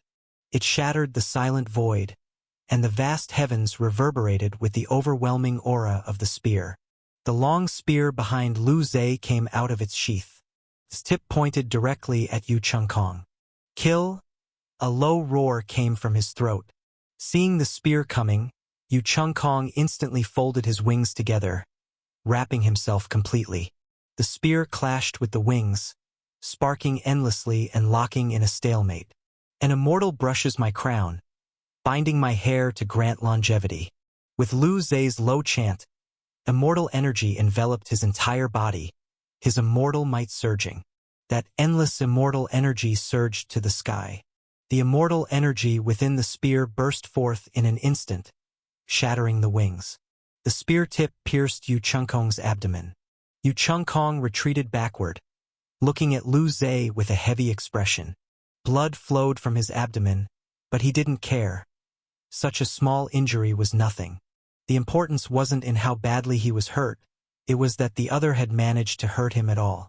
Sensing that vast immortal aura, Yu Chengkong chuckled. Looks like the cultivation method you've trained in isn't simple. Stop talking nonsense. Today I'll cut you down right here. Lu Zhe shouted, his aura growing even stronger. Then let's see if you have that ability. Yu Chengkong snorted coldly. As his words fell, behind him, a pair of massive wings spread open. They weren't real wings, but his true fate, a phantom image. These wings were 100 meters long, covering the sky overhead. A dark, corruptive aura swirled within them, an evil so palpable it could be seen at a glance. Half the sky was now shrouded in this darkness. 1,000 wings beyond dust. Yu Chengkong's dark aura surged like a mighty river. Heart of darkness. The wings split apart, filling the heavens once more with countless feathers. But unlike before, these feathers had undergone a huge transformation. Not only did they teem with darkness, but their attributes in every aspect had changed drastically.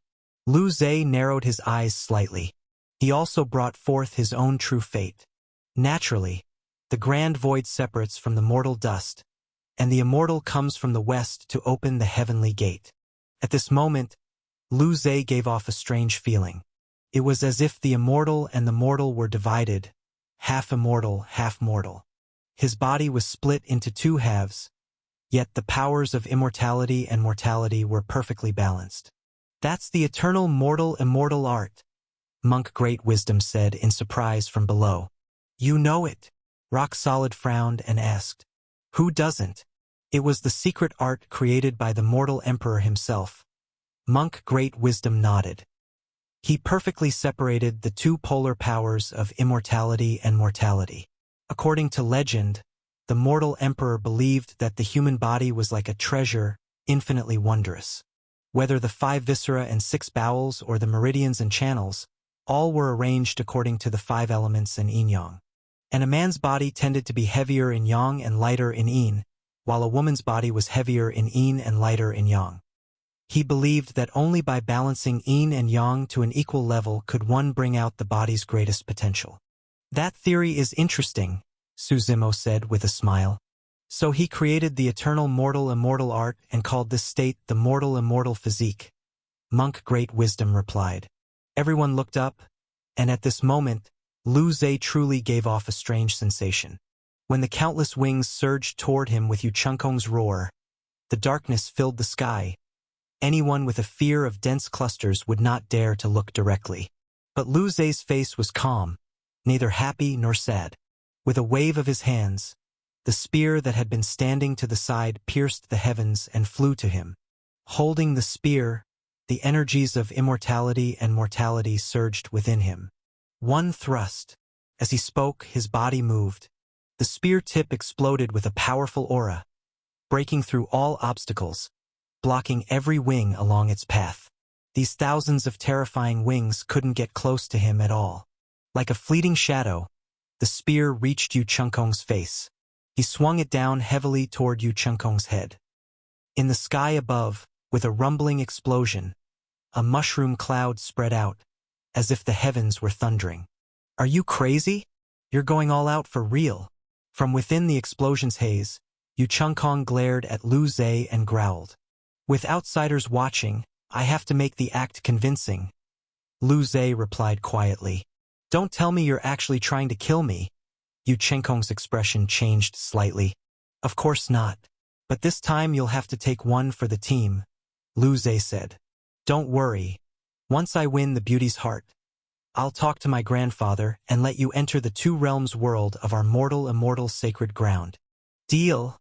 Yu Chengkong gritted his teeth slightly. He then charged straight into the oncoming spear. The spear pierced his chest, blood scattering, churning. It almost churned his organs out of place.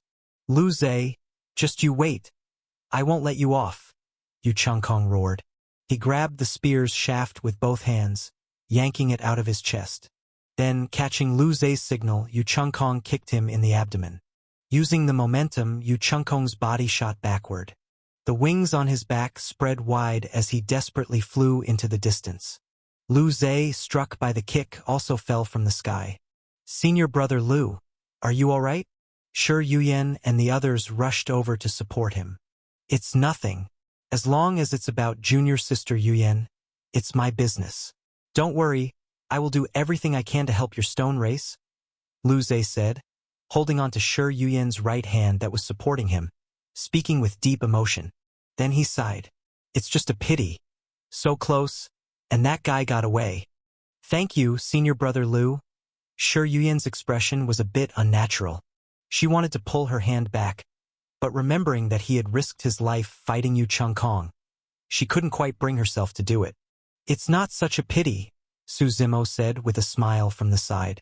He looked toward the distance. Yu Chengkong was fast, already just a black speck in their sight, blurring toward the horizon. Su Zimo slowly extended his right hand, a blade intent condensing in his palm. "Leave the rest to me." As his light chuckle fell, the blade intent shot out. The moment it left his hand, the sky darkened. With a boom, the blade intent turned into a streak of light. Like the speed of light, it shattered all space and, in an instant, caught up to the fleeing Yu Chengkong. It slashed down hard from above his head. Chapter 875. I Know Your Grandfather. Originally, Yu Chengkong thought he had already escaped, and his heart relaxed. Just then, a powerful pressure descended upon him, making every hair on his body stand on end. It was as if something had locked onto him. His entire body was pinned in place, unable to move. Next, the long blade formed from condensed blade intent stretched to a length of 100 meters. From the heavens above, it came down with overwhelming momentum. Yu Chengkong didn't even have time to dodge before he was struck down on the spot. "Lu Zhe, you've harmed me."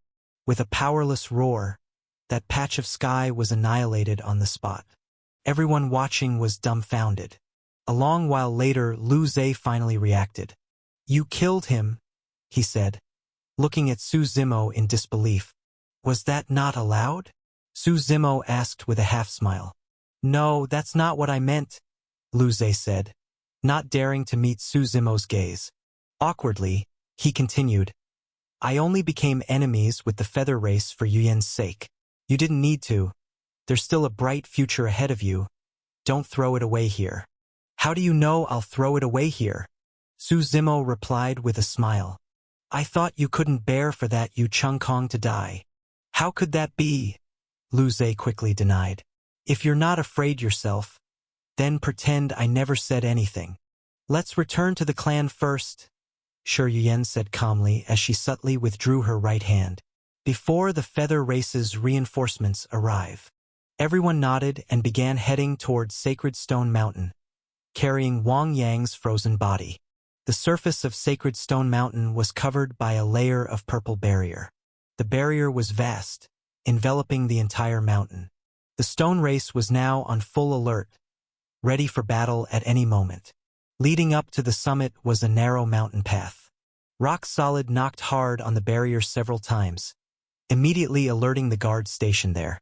A slightly burly, dark-skinned young man emerged from within the mountain. "Who dares trespass upon the Stone Race?" "Stone, it's me," Rock Solid shouted quickly.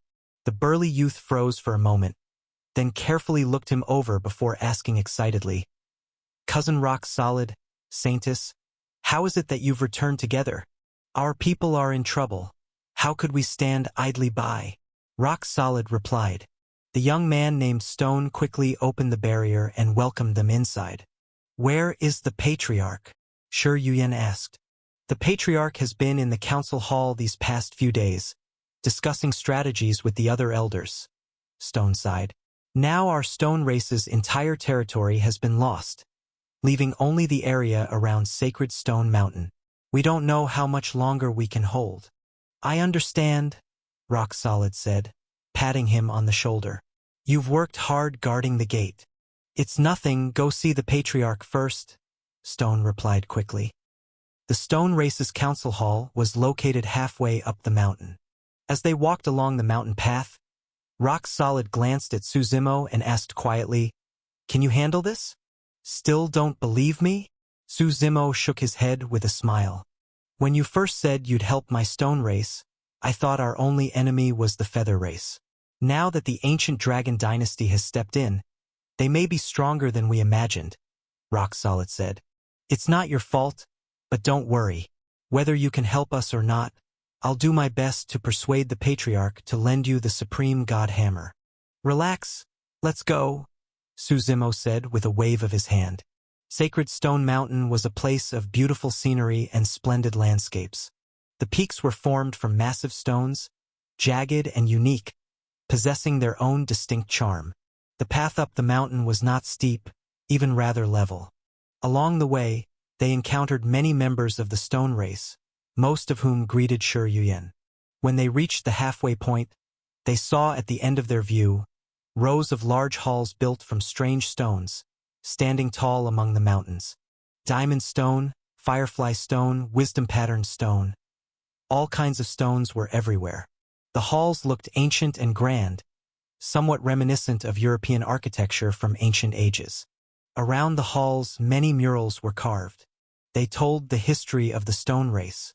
Rock Solid and Shi Yuyan arranged for the group to rest in a pavilion. They themselves needed to enter the main hall to meet the Patriarch first. Watching the two leave, Lu Zhe finally withdrew his gaze. He then turned to Suzimo with a smile and said, "With strength like yours, Brother Su, you must be quite renowned in the Heavenly Tao Academy. Why have I never heard of you before?" "I prefer to keep a low profile," Suzimo replied with a wave of his hand. "May I ask where Brother Su hails from?" Lu Zhe asked, eyes glinting. "I'm just a wanderer. Though I have a lineage, I seldom return," Suzimo replied with a smile. "I'm used to being on my own. If Brother Su is interested, you're welcome to visit my immortal sacred ground sometime. I'd be happy to host you," Lu Zhe said with a smile. Immortal sacred ground. Huh? Not too familiar. But I do know someone there. Suzimo thought for a moment. "Oh." Lu Zhe was slightly surprised by this and quickly asked, "May I ask who? I might know them too." "An old fellow named Mortal Cloud," Suzimo said with a smile. Back when he descended upon Heaven Ascension Holy Mountain, he had originally intended to destroy the place. Later, the celestial sage summoned Elder Mortal Cloud of the immortal sacred ground to plead for mercy. That had been a long time ago, but Suzimo remembered clearly because he had extorted the Heaven Derivation astrolabe from him. Upon hearing this, Lu Zhe's expression changed slightly. Forcing a smile, he said, "Brother Su, you must be joking." "What joke?" "I'm being serious," Suzimo replied. "Young Master Su, Please mind your words. Tan Qingqing, standing nearby, spoke up coldly. Elder Mortal Cloud is Senior Brother Lu's grandfather, and one of our immortal sacred grounds grand elders. You claim to know him. What a coincidence, Su Zimo said with mild surprise. Then he smiled and added, when you go back, ask your grandfather if he knows me. If he says he doesn't, just mention the words, Heaven Ascension Holy Mountain. He'll know. Back then, when he had annihilated the heaven-severing sacred ground, home to 2 emperors, and descended with the might of a lineage destroyer, Elder Mortal Cloud surely wouldn't have forgotten him. Hearing Su Zimo's words, Lu Zhe felt the situation was somewhat absurd. His grandfather stayed within the lineage almost all the time and rarely ventured out. How could the two of them possibly know each other? But Su Zimo's tone was calm, without the slightest hint of teasing or jest. Just as the atmosphere grew tense, Rock Solid and Shi Yuyan returned from the distance. With them came 7 or 8 middle-aged men and several elders, all wearing brown robes and radiating heavy, imposing auras. Lu Zhe and the others quickly stood up. At the head of the group was a middle-aged man with short, neat hair. Chapter 876, The Feather Race Calls for Battle. Wearing a brown robe, he looked mighty and imposing. His build was not particularly burly, only about 1.75 meters tall, but he appeared especially solid and strong. On his back, he carried a large black hammer. Young talents from afar, it is my Stone Race's honor to welcome you, the middle-aged man said with a smile as he approached. This is our Stone Race's patriarch.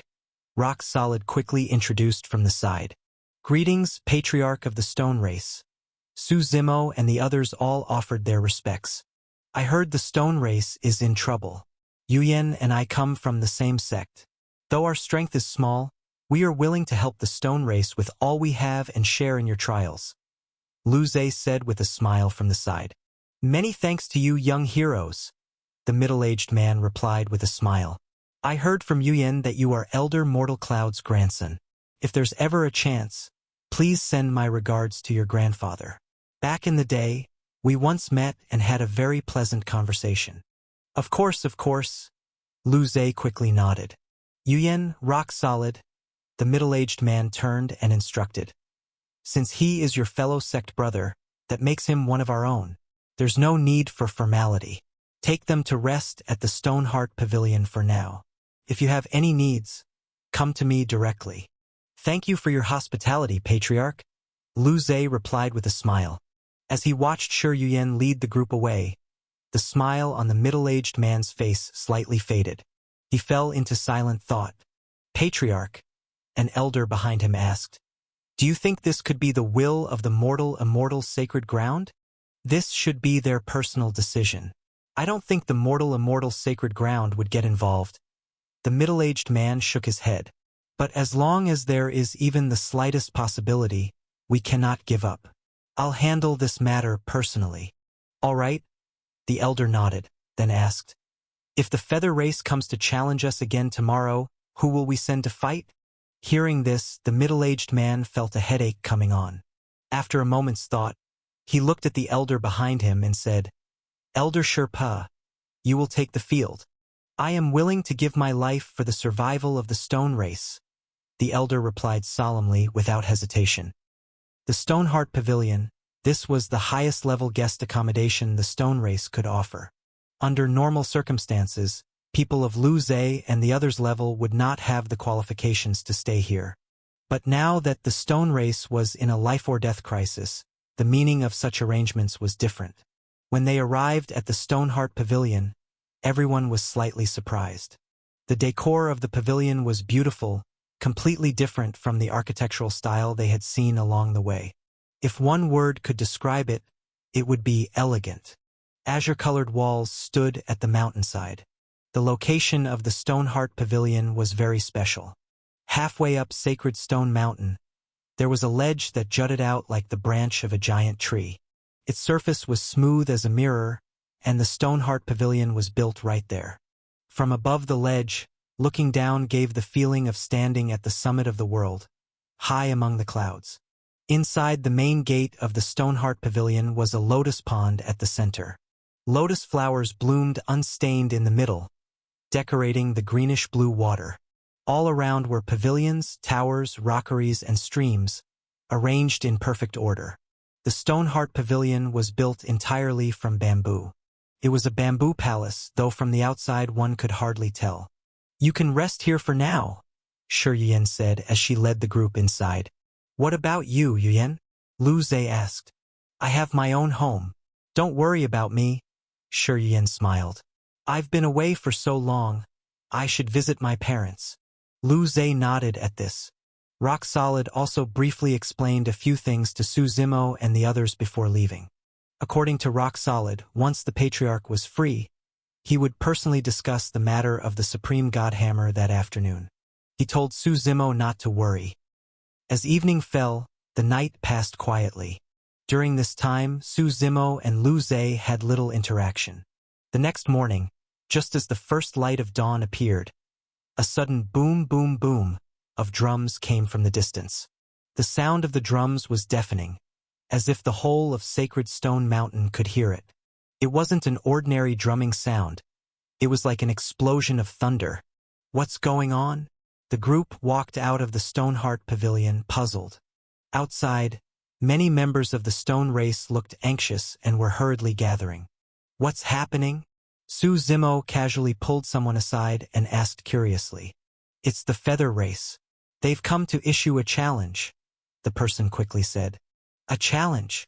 Su Zimo was still puzzled. After the man explained briefly, Su Zimo understood. It turned out that some time ago, after the ancient Dragon Dynasty joined the war, the balance of power between the two sides had been broken.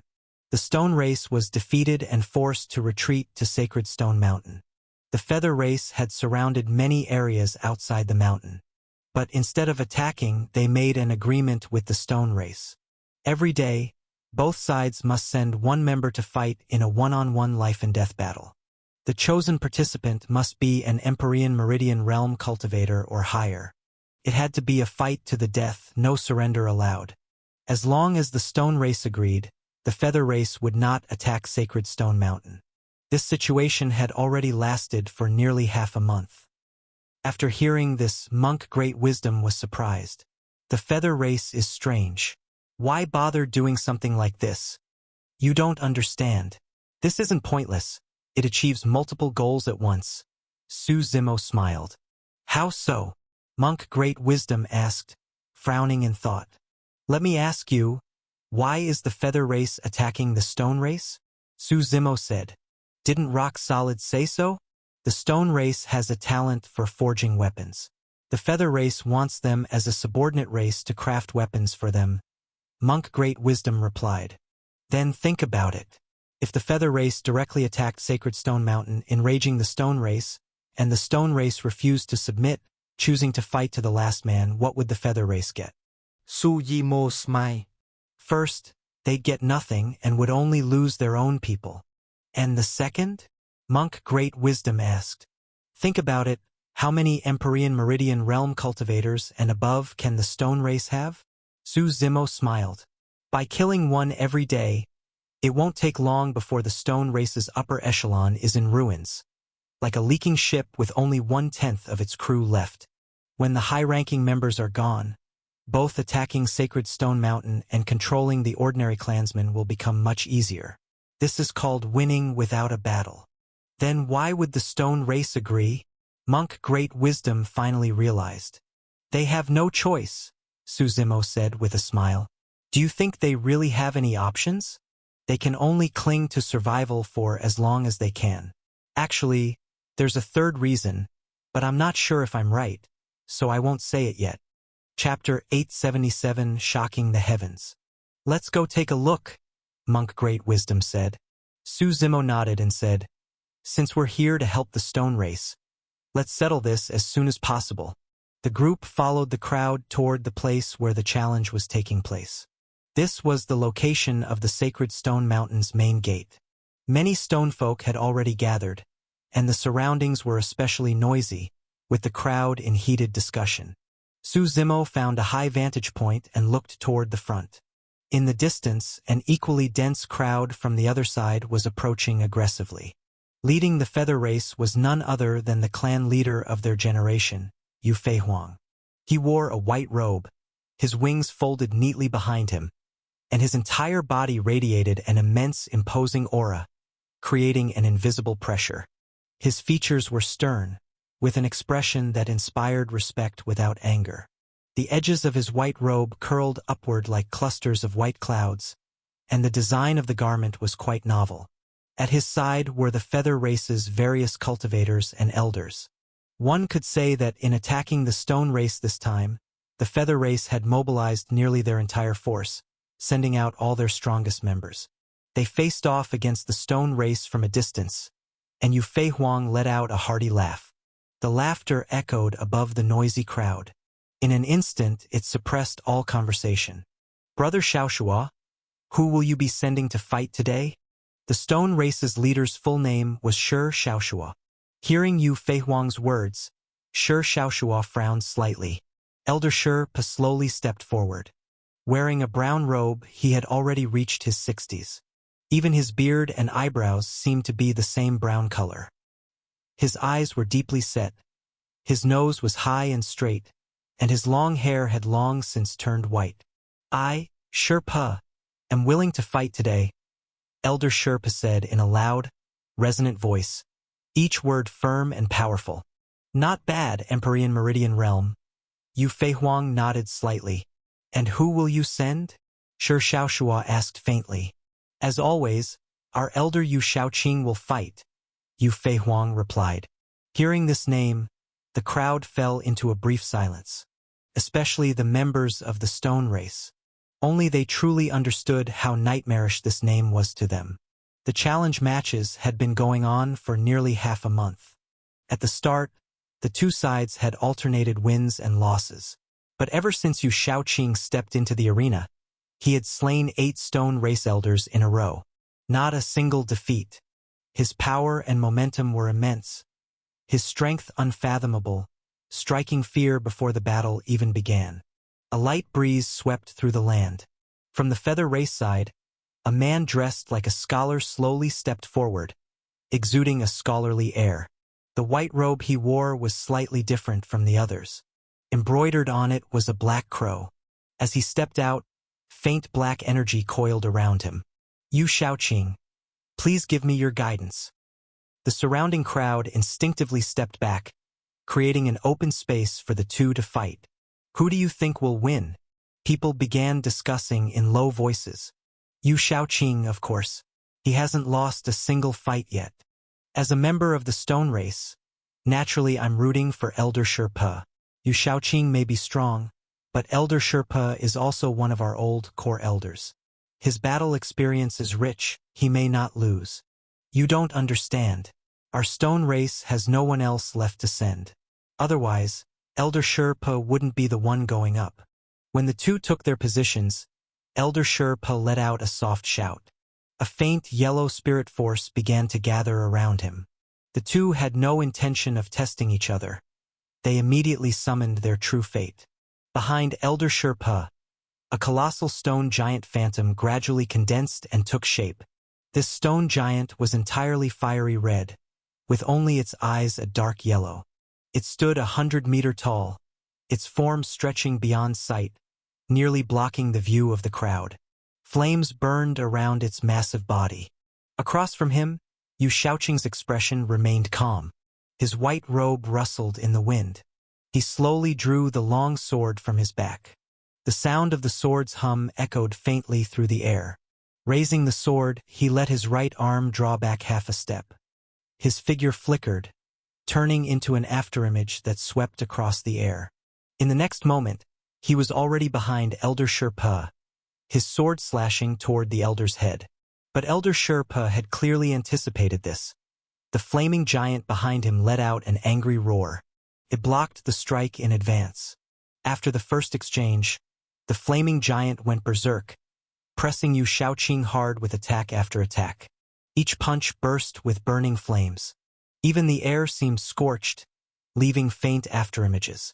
Yu Shaoqing raised his sword to meet the blows. His sword techniques were not particularly aggressive, but they carried immense force and deep mastery.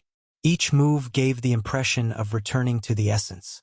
In the short term, the flaming giant's dense attacks gave Yu Shaoqing no room to counter.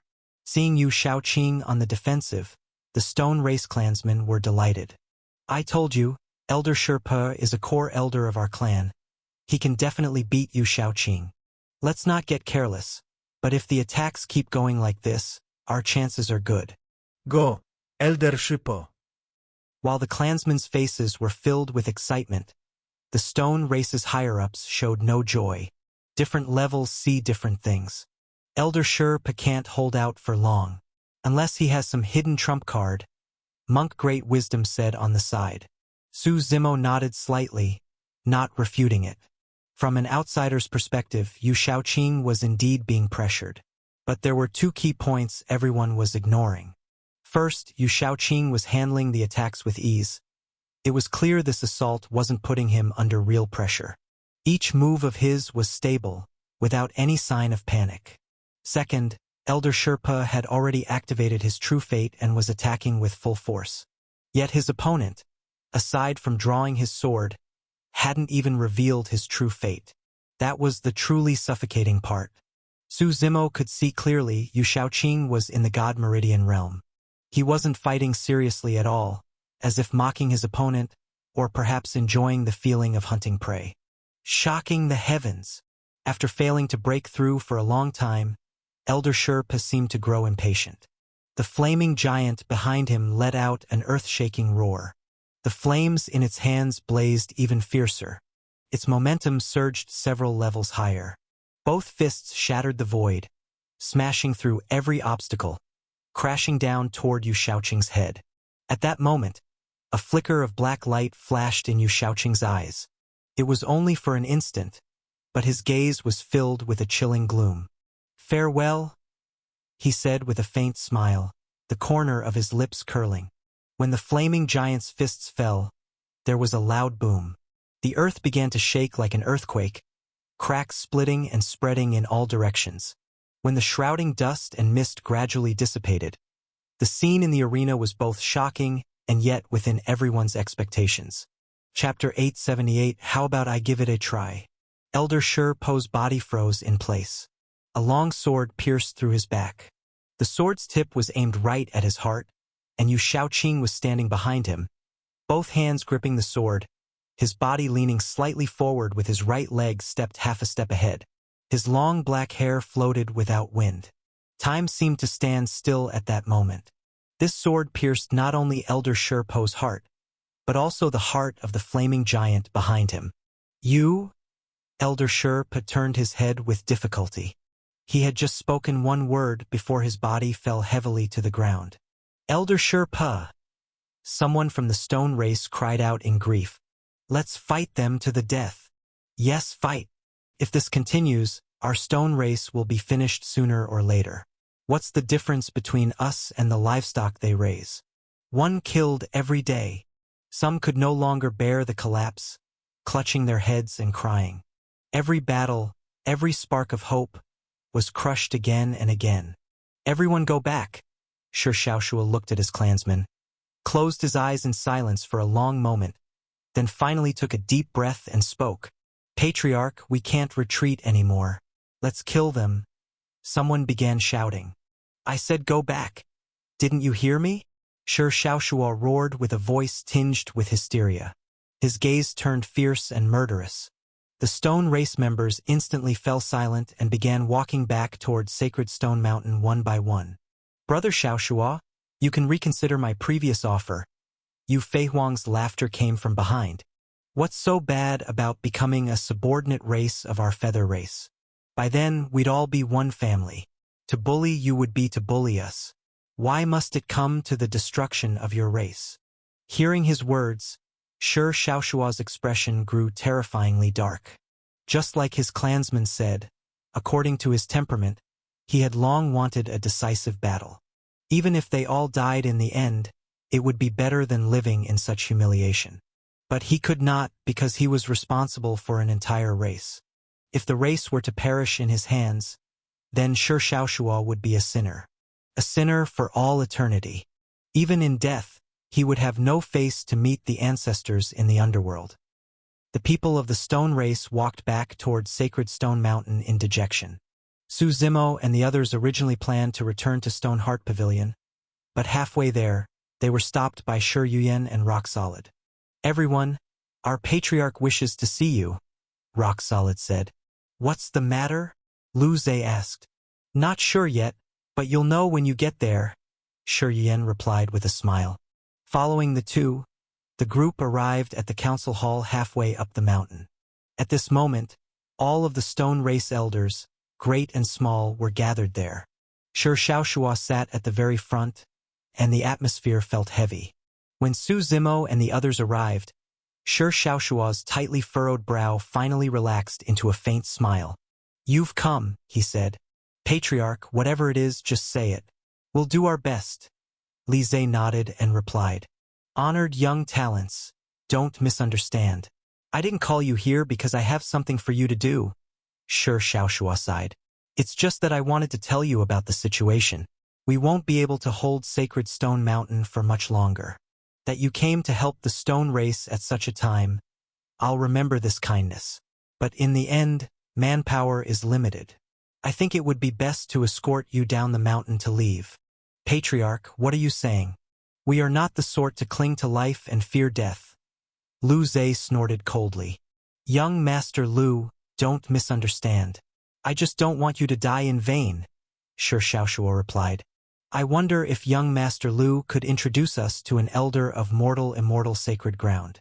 Perhaps there's still a chance to turn things around."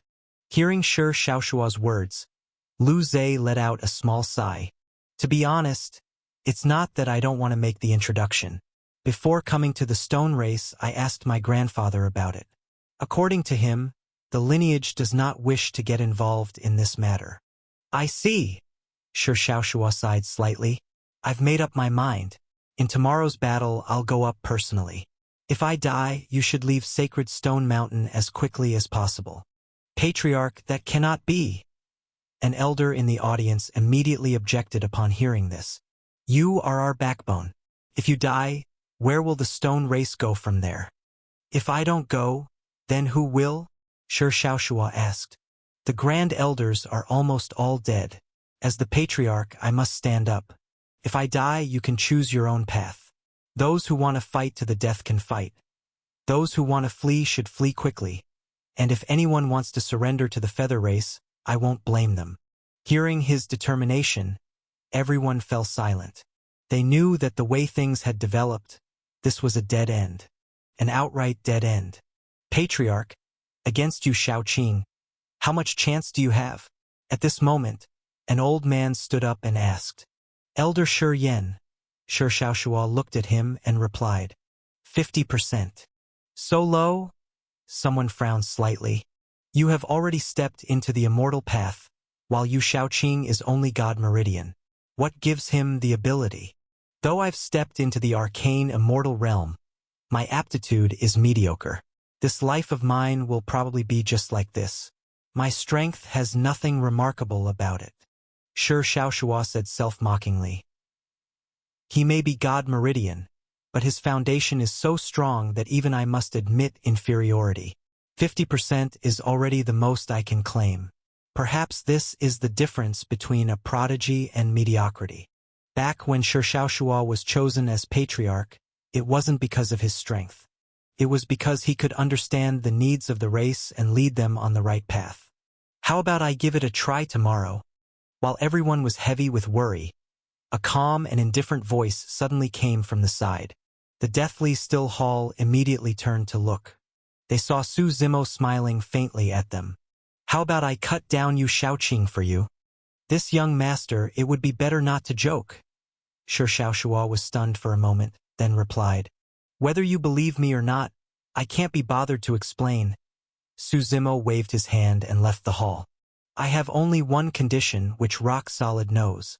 If you decide, let Rock Solid tell me." Watching Su Zimo's departing figure, the people in the hall each had their own thoughts.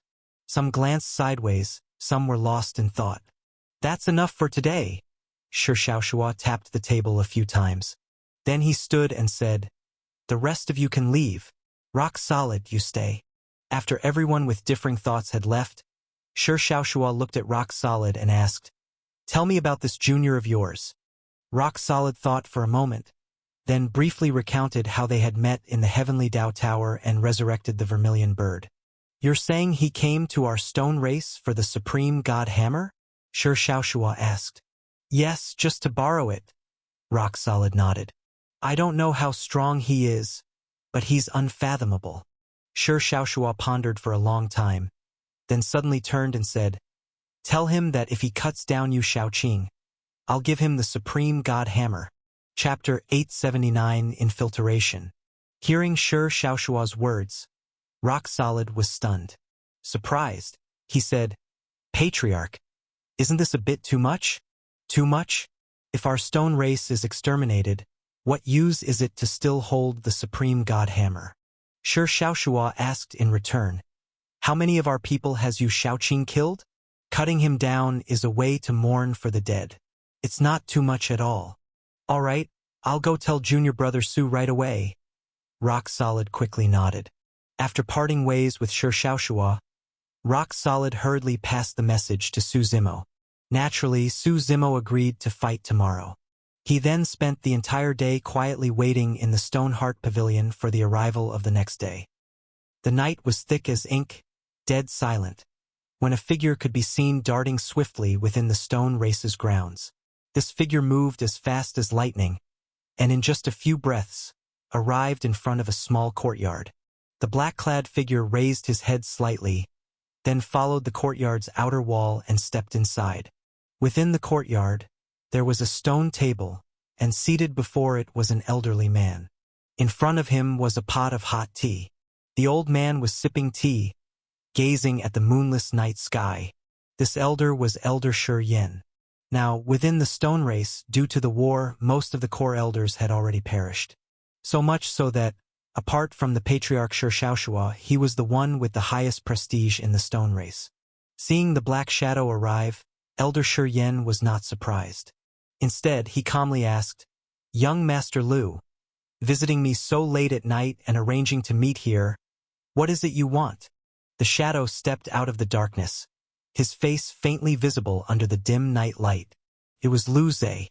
"I'm here as a persuader," Lu Zhe said with a smile. Without being polite, he sat directly at the stone table and poured himself a cup of tea. "What sort of persuader is young Master Lu supposed to be?" Elder Shi Yin asked with a frown. "That's not important," Lu Zhe smiled. "I'll just ask one question. Does Elder Shi Yin want to be patriarch?"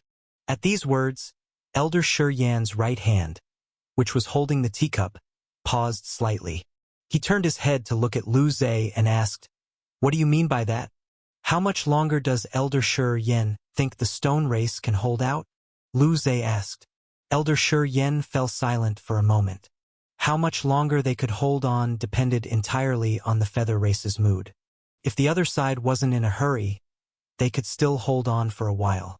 But if the feather race decided to attack tomorrow, they would be wiped out tomorrow. I've always believed in one saying, a wise man submits to circumstances. History will not remember the losers. It will only revere those strong enough to survive to the end. Lu Zhe smiled. What do you mean? Elder Shi Yin seemed to realize something and asked with a frown. Pledge allegiance to the feather race, and I will guarantee you the position of Stone Patriarch, Lu Zhe said, lightly sipping his tea. In your dreams, Elder Shi Yin stood up, slapping the table in anger. He scolded.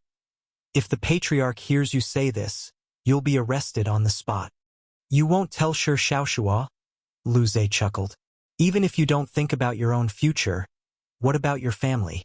You're not going to consider them at all. You want me to be a traitor to my people?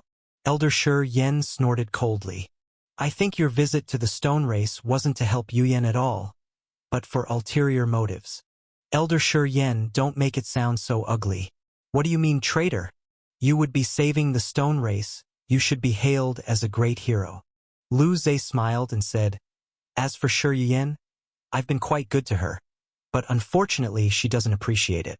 That's why I can't be blamed if I take her by force. Hero? Elder Shi Yin sneered. Turning your own race into a subordinate race of someone else, put bluntly, that's being a lackey. And that's supposed to be a hero. Elder Shi Yen, don't get agitated. Hear me out.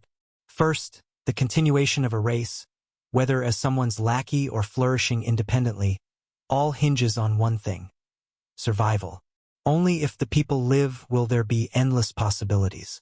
If Shi Shaoxuo leads the entire stone race to a glorious death, perhaps it will be moving in the short term. But in time, everything will be forgotten, and no one will even remember the stone race. If you can lead the stone race to submit to the feather race and keep the people alive, even if you have to live under others for a while, that doesn't mean you'll be under them forever. One day, the stone race might become strong enough to make the feather race your lackeys. All of this is only possible if you live. Only then is there a future.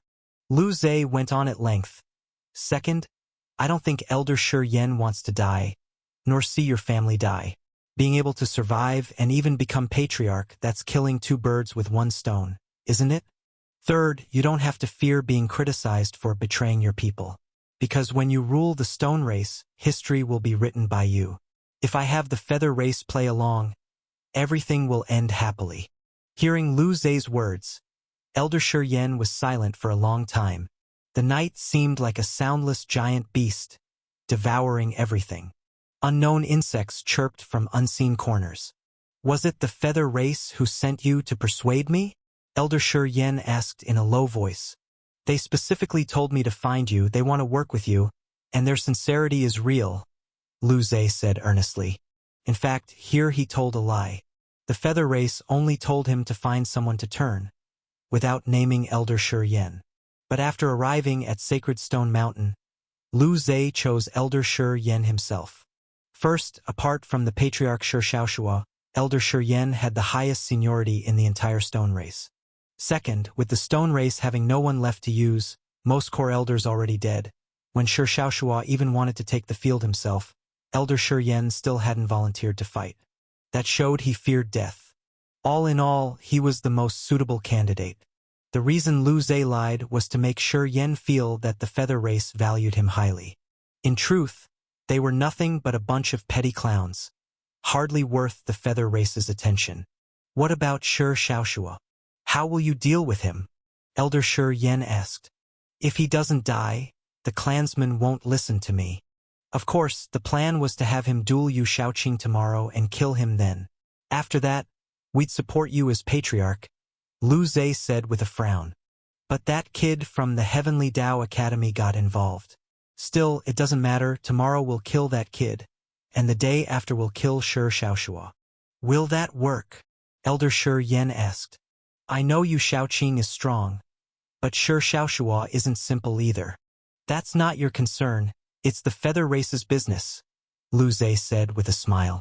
Then he extended his right hand and said, Pleasure working with you. Their hands met in the air. Pleasure working with you. The sky gradually grew brighter, the east turning pale, but the sun did not arrive as expected. The sky was oppressively overcast. It was a cloudy day. Thick clouds piled overhead, weighing down on the heart. Chapter 880 World-Destroying Dark Night Crow. Su Zimo walked out from the Stone Heart Pavilion and looked up at the overcast sky.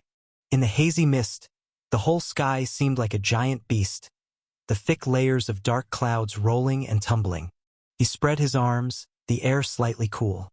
A cool wind blew from the north, a few green leaves dancing gracefully in the air. Brother Su, morning. Lu Zhe came out from behind, smiling as he greeted. Su Zimo slightly nodded. Is Brother Su ready for today's great battle? Lu Zhe asked. Stomping an ant, what is there to prepare for? Su Zimo replied casually. Seems Brother Su is quite confident. Lu Zhe narrowed his eyes slightly and chuckled. It's got nothing to do with confidence. If he had entered the immortal path, it might be interesting. A mere God Meridian isn't worth mentioning. Su Zimo waved his hand. Brother Su is also a God Meridian, isn't he? Lu Zhe continued to ask. Su Zimo smiled faintly. Your curiosity seems rather strong. Just showing some concern, since it's a life-and-death battle. Lu Zhe quickly waved his hands, not daring to ask further. Under the gloomy weather, the deafening sound of war drums rang out again. The rumble echoed throughout the entire sacred stone mountain. "Let's go!" Suzimo looked at Great Wisdom and walked toward the front of the mountain. At this moment, all the members of the stone race were also gathering here. Because every battle concerned the survival of the stone race, they were especially attentive.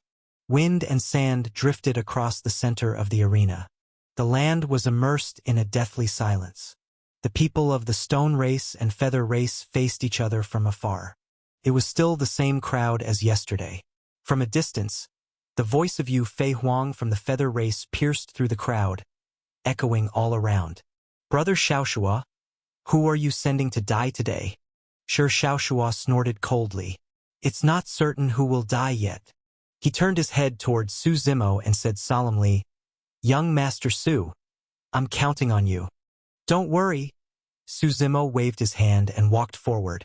On the feather race's side, when they saw Su Zimo step out, Yu Fei Huang frowned slightly and asked, "Who's that guy? Why haven't I seen him before?" "Not sure, but he probably isn't from the stone race," someone nearby said. "A hired helper."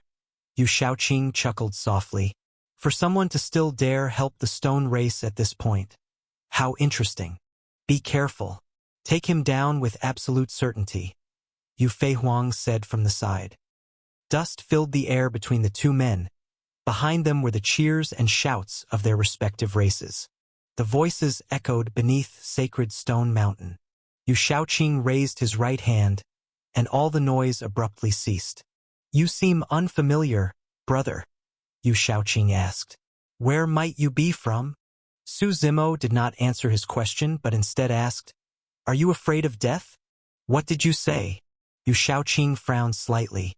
"Why ask so much?" Su Zimo replied. "You're going to take everything you have with you to hell, so knowing or not knowing makes no difference."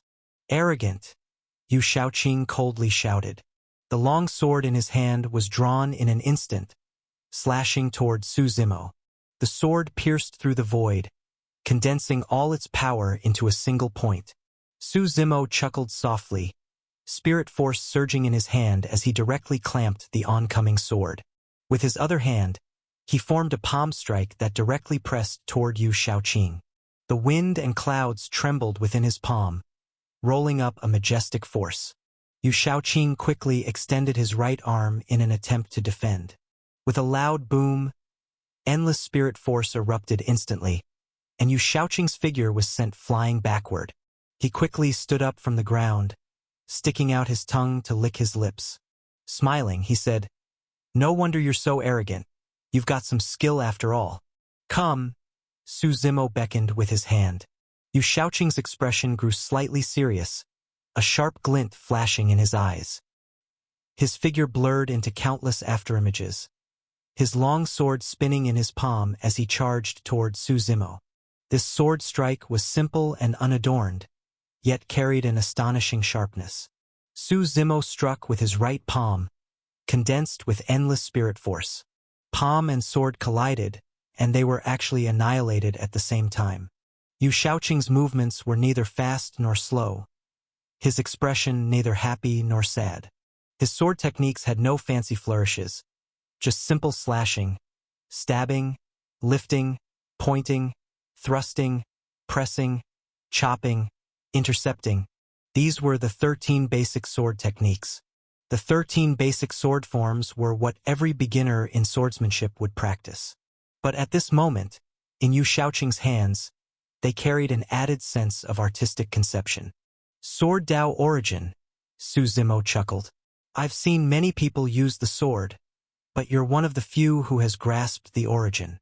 The so-called origin meant seeing through all sword techniques, even being able to create one's own techniques. Every astonishing meridian art in history was created by someone. "You've got a bit of an eye," Yu Shaoqing said faintly, "but this is all there is to it." "Is that so?"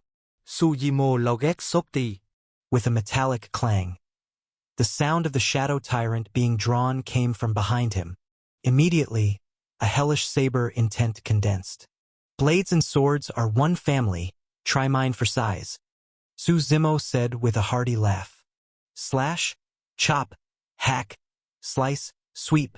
These were the 13 basic saber techniques, also the most fundamental forms.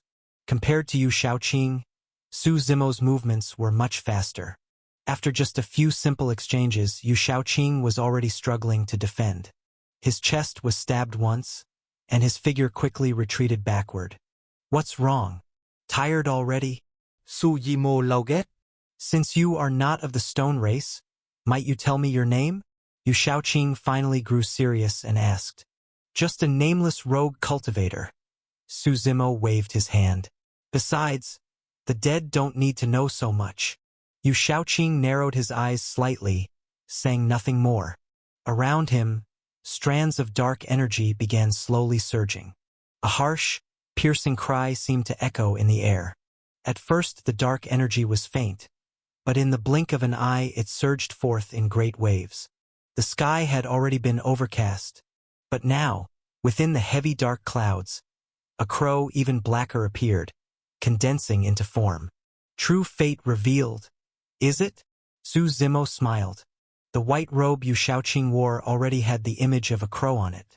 Now the two looked identical. The moment this crow appeared, the power of darkness erupted. Ominousness and gloom descended together. The crow was several dozen meters tall, its entire body as if drenched in ink. Its wings were full, without any special features, just an inscrutable shade of black. Its beak looked very hard, slightly sharp. The most memorable thing was its eyes. Darkness, corrosion, death, making one instantly think of countless unpleasant words. World-destroying Dark Night Crow.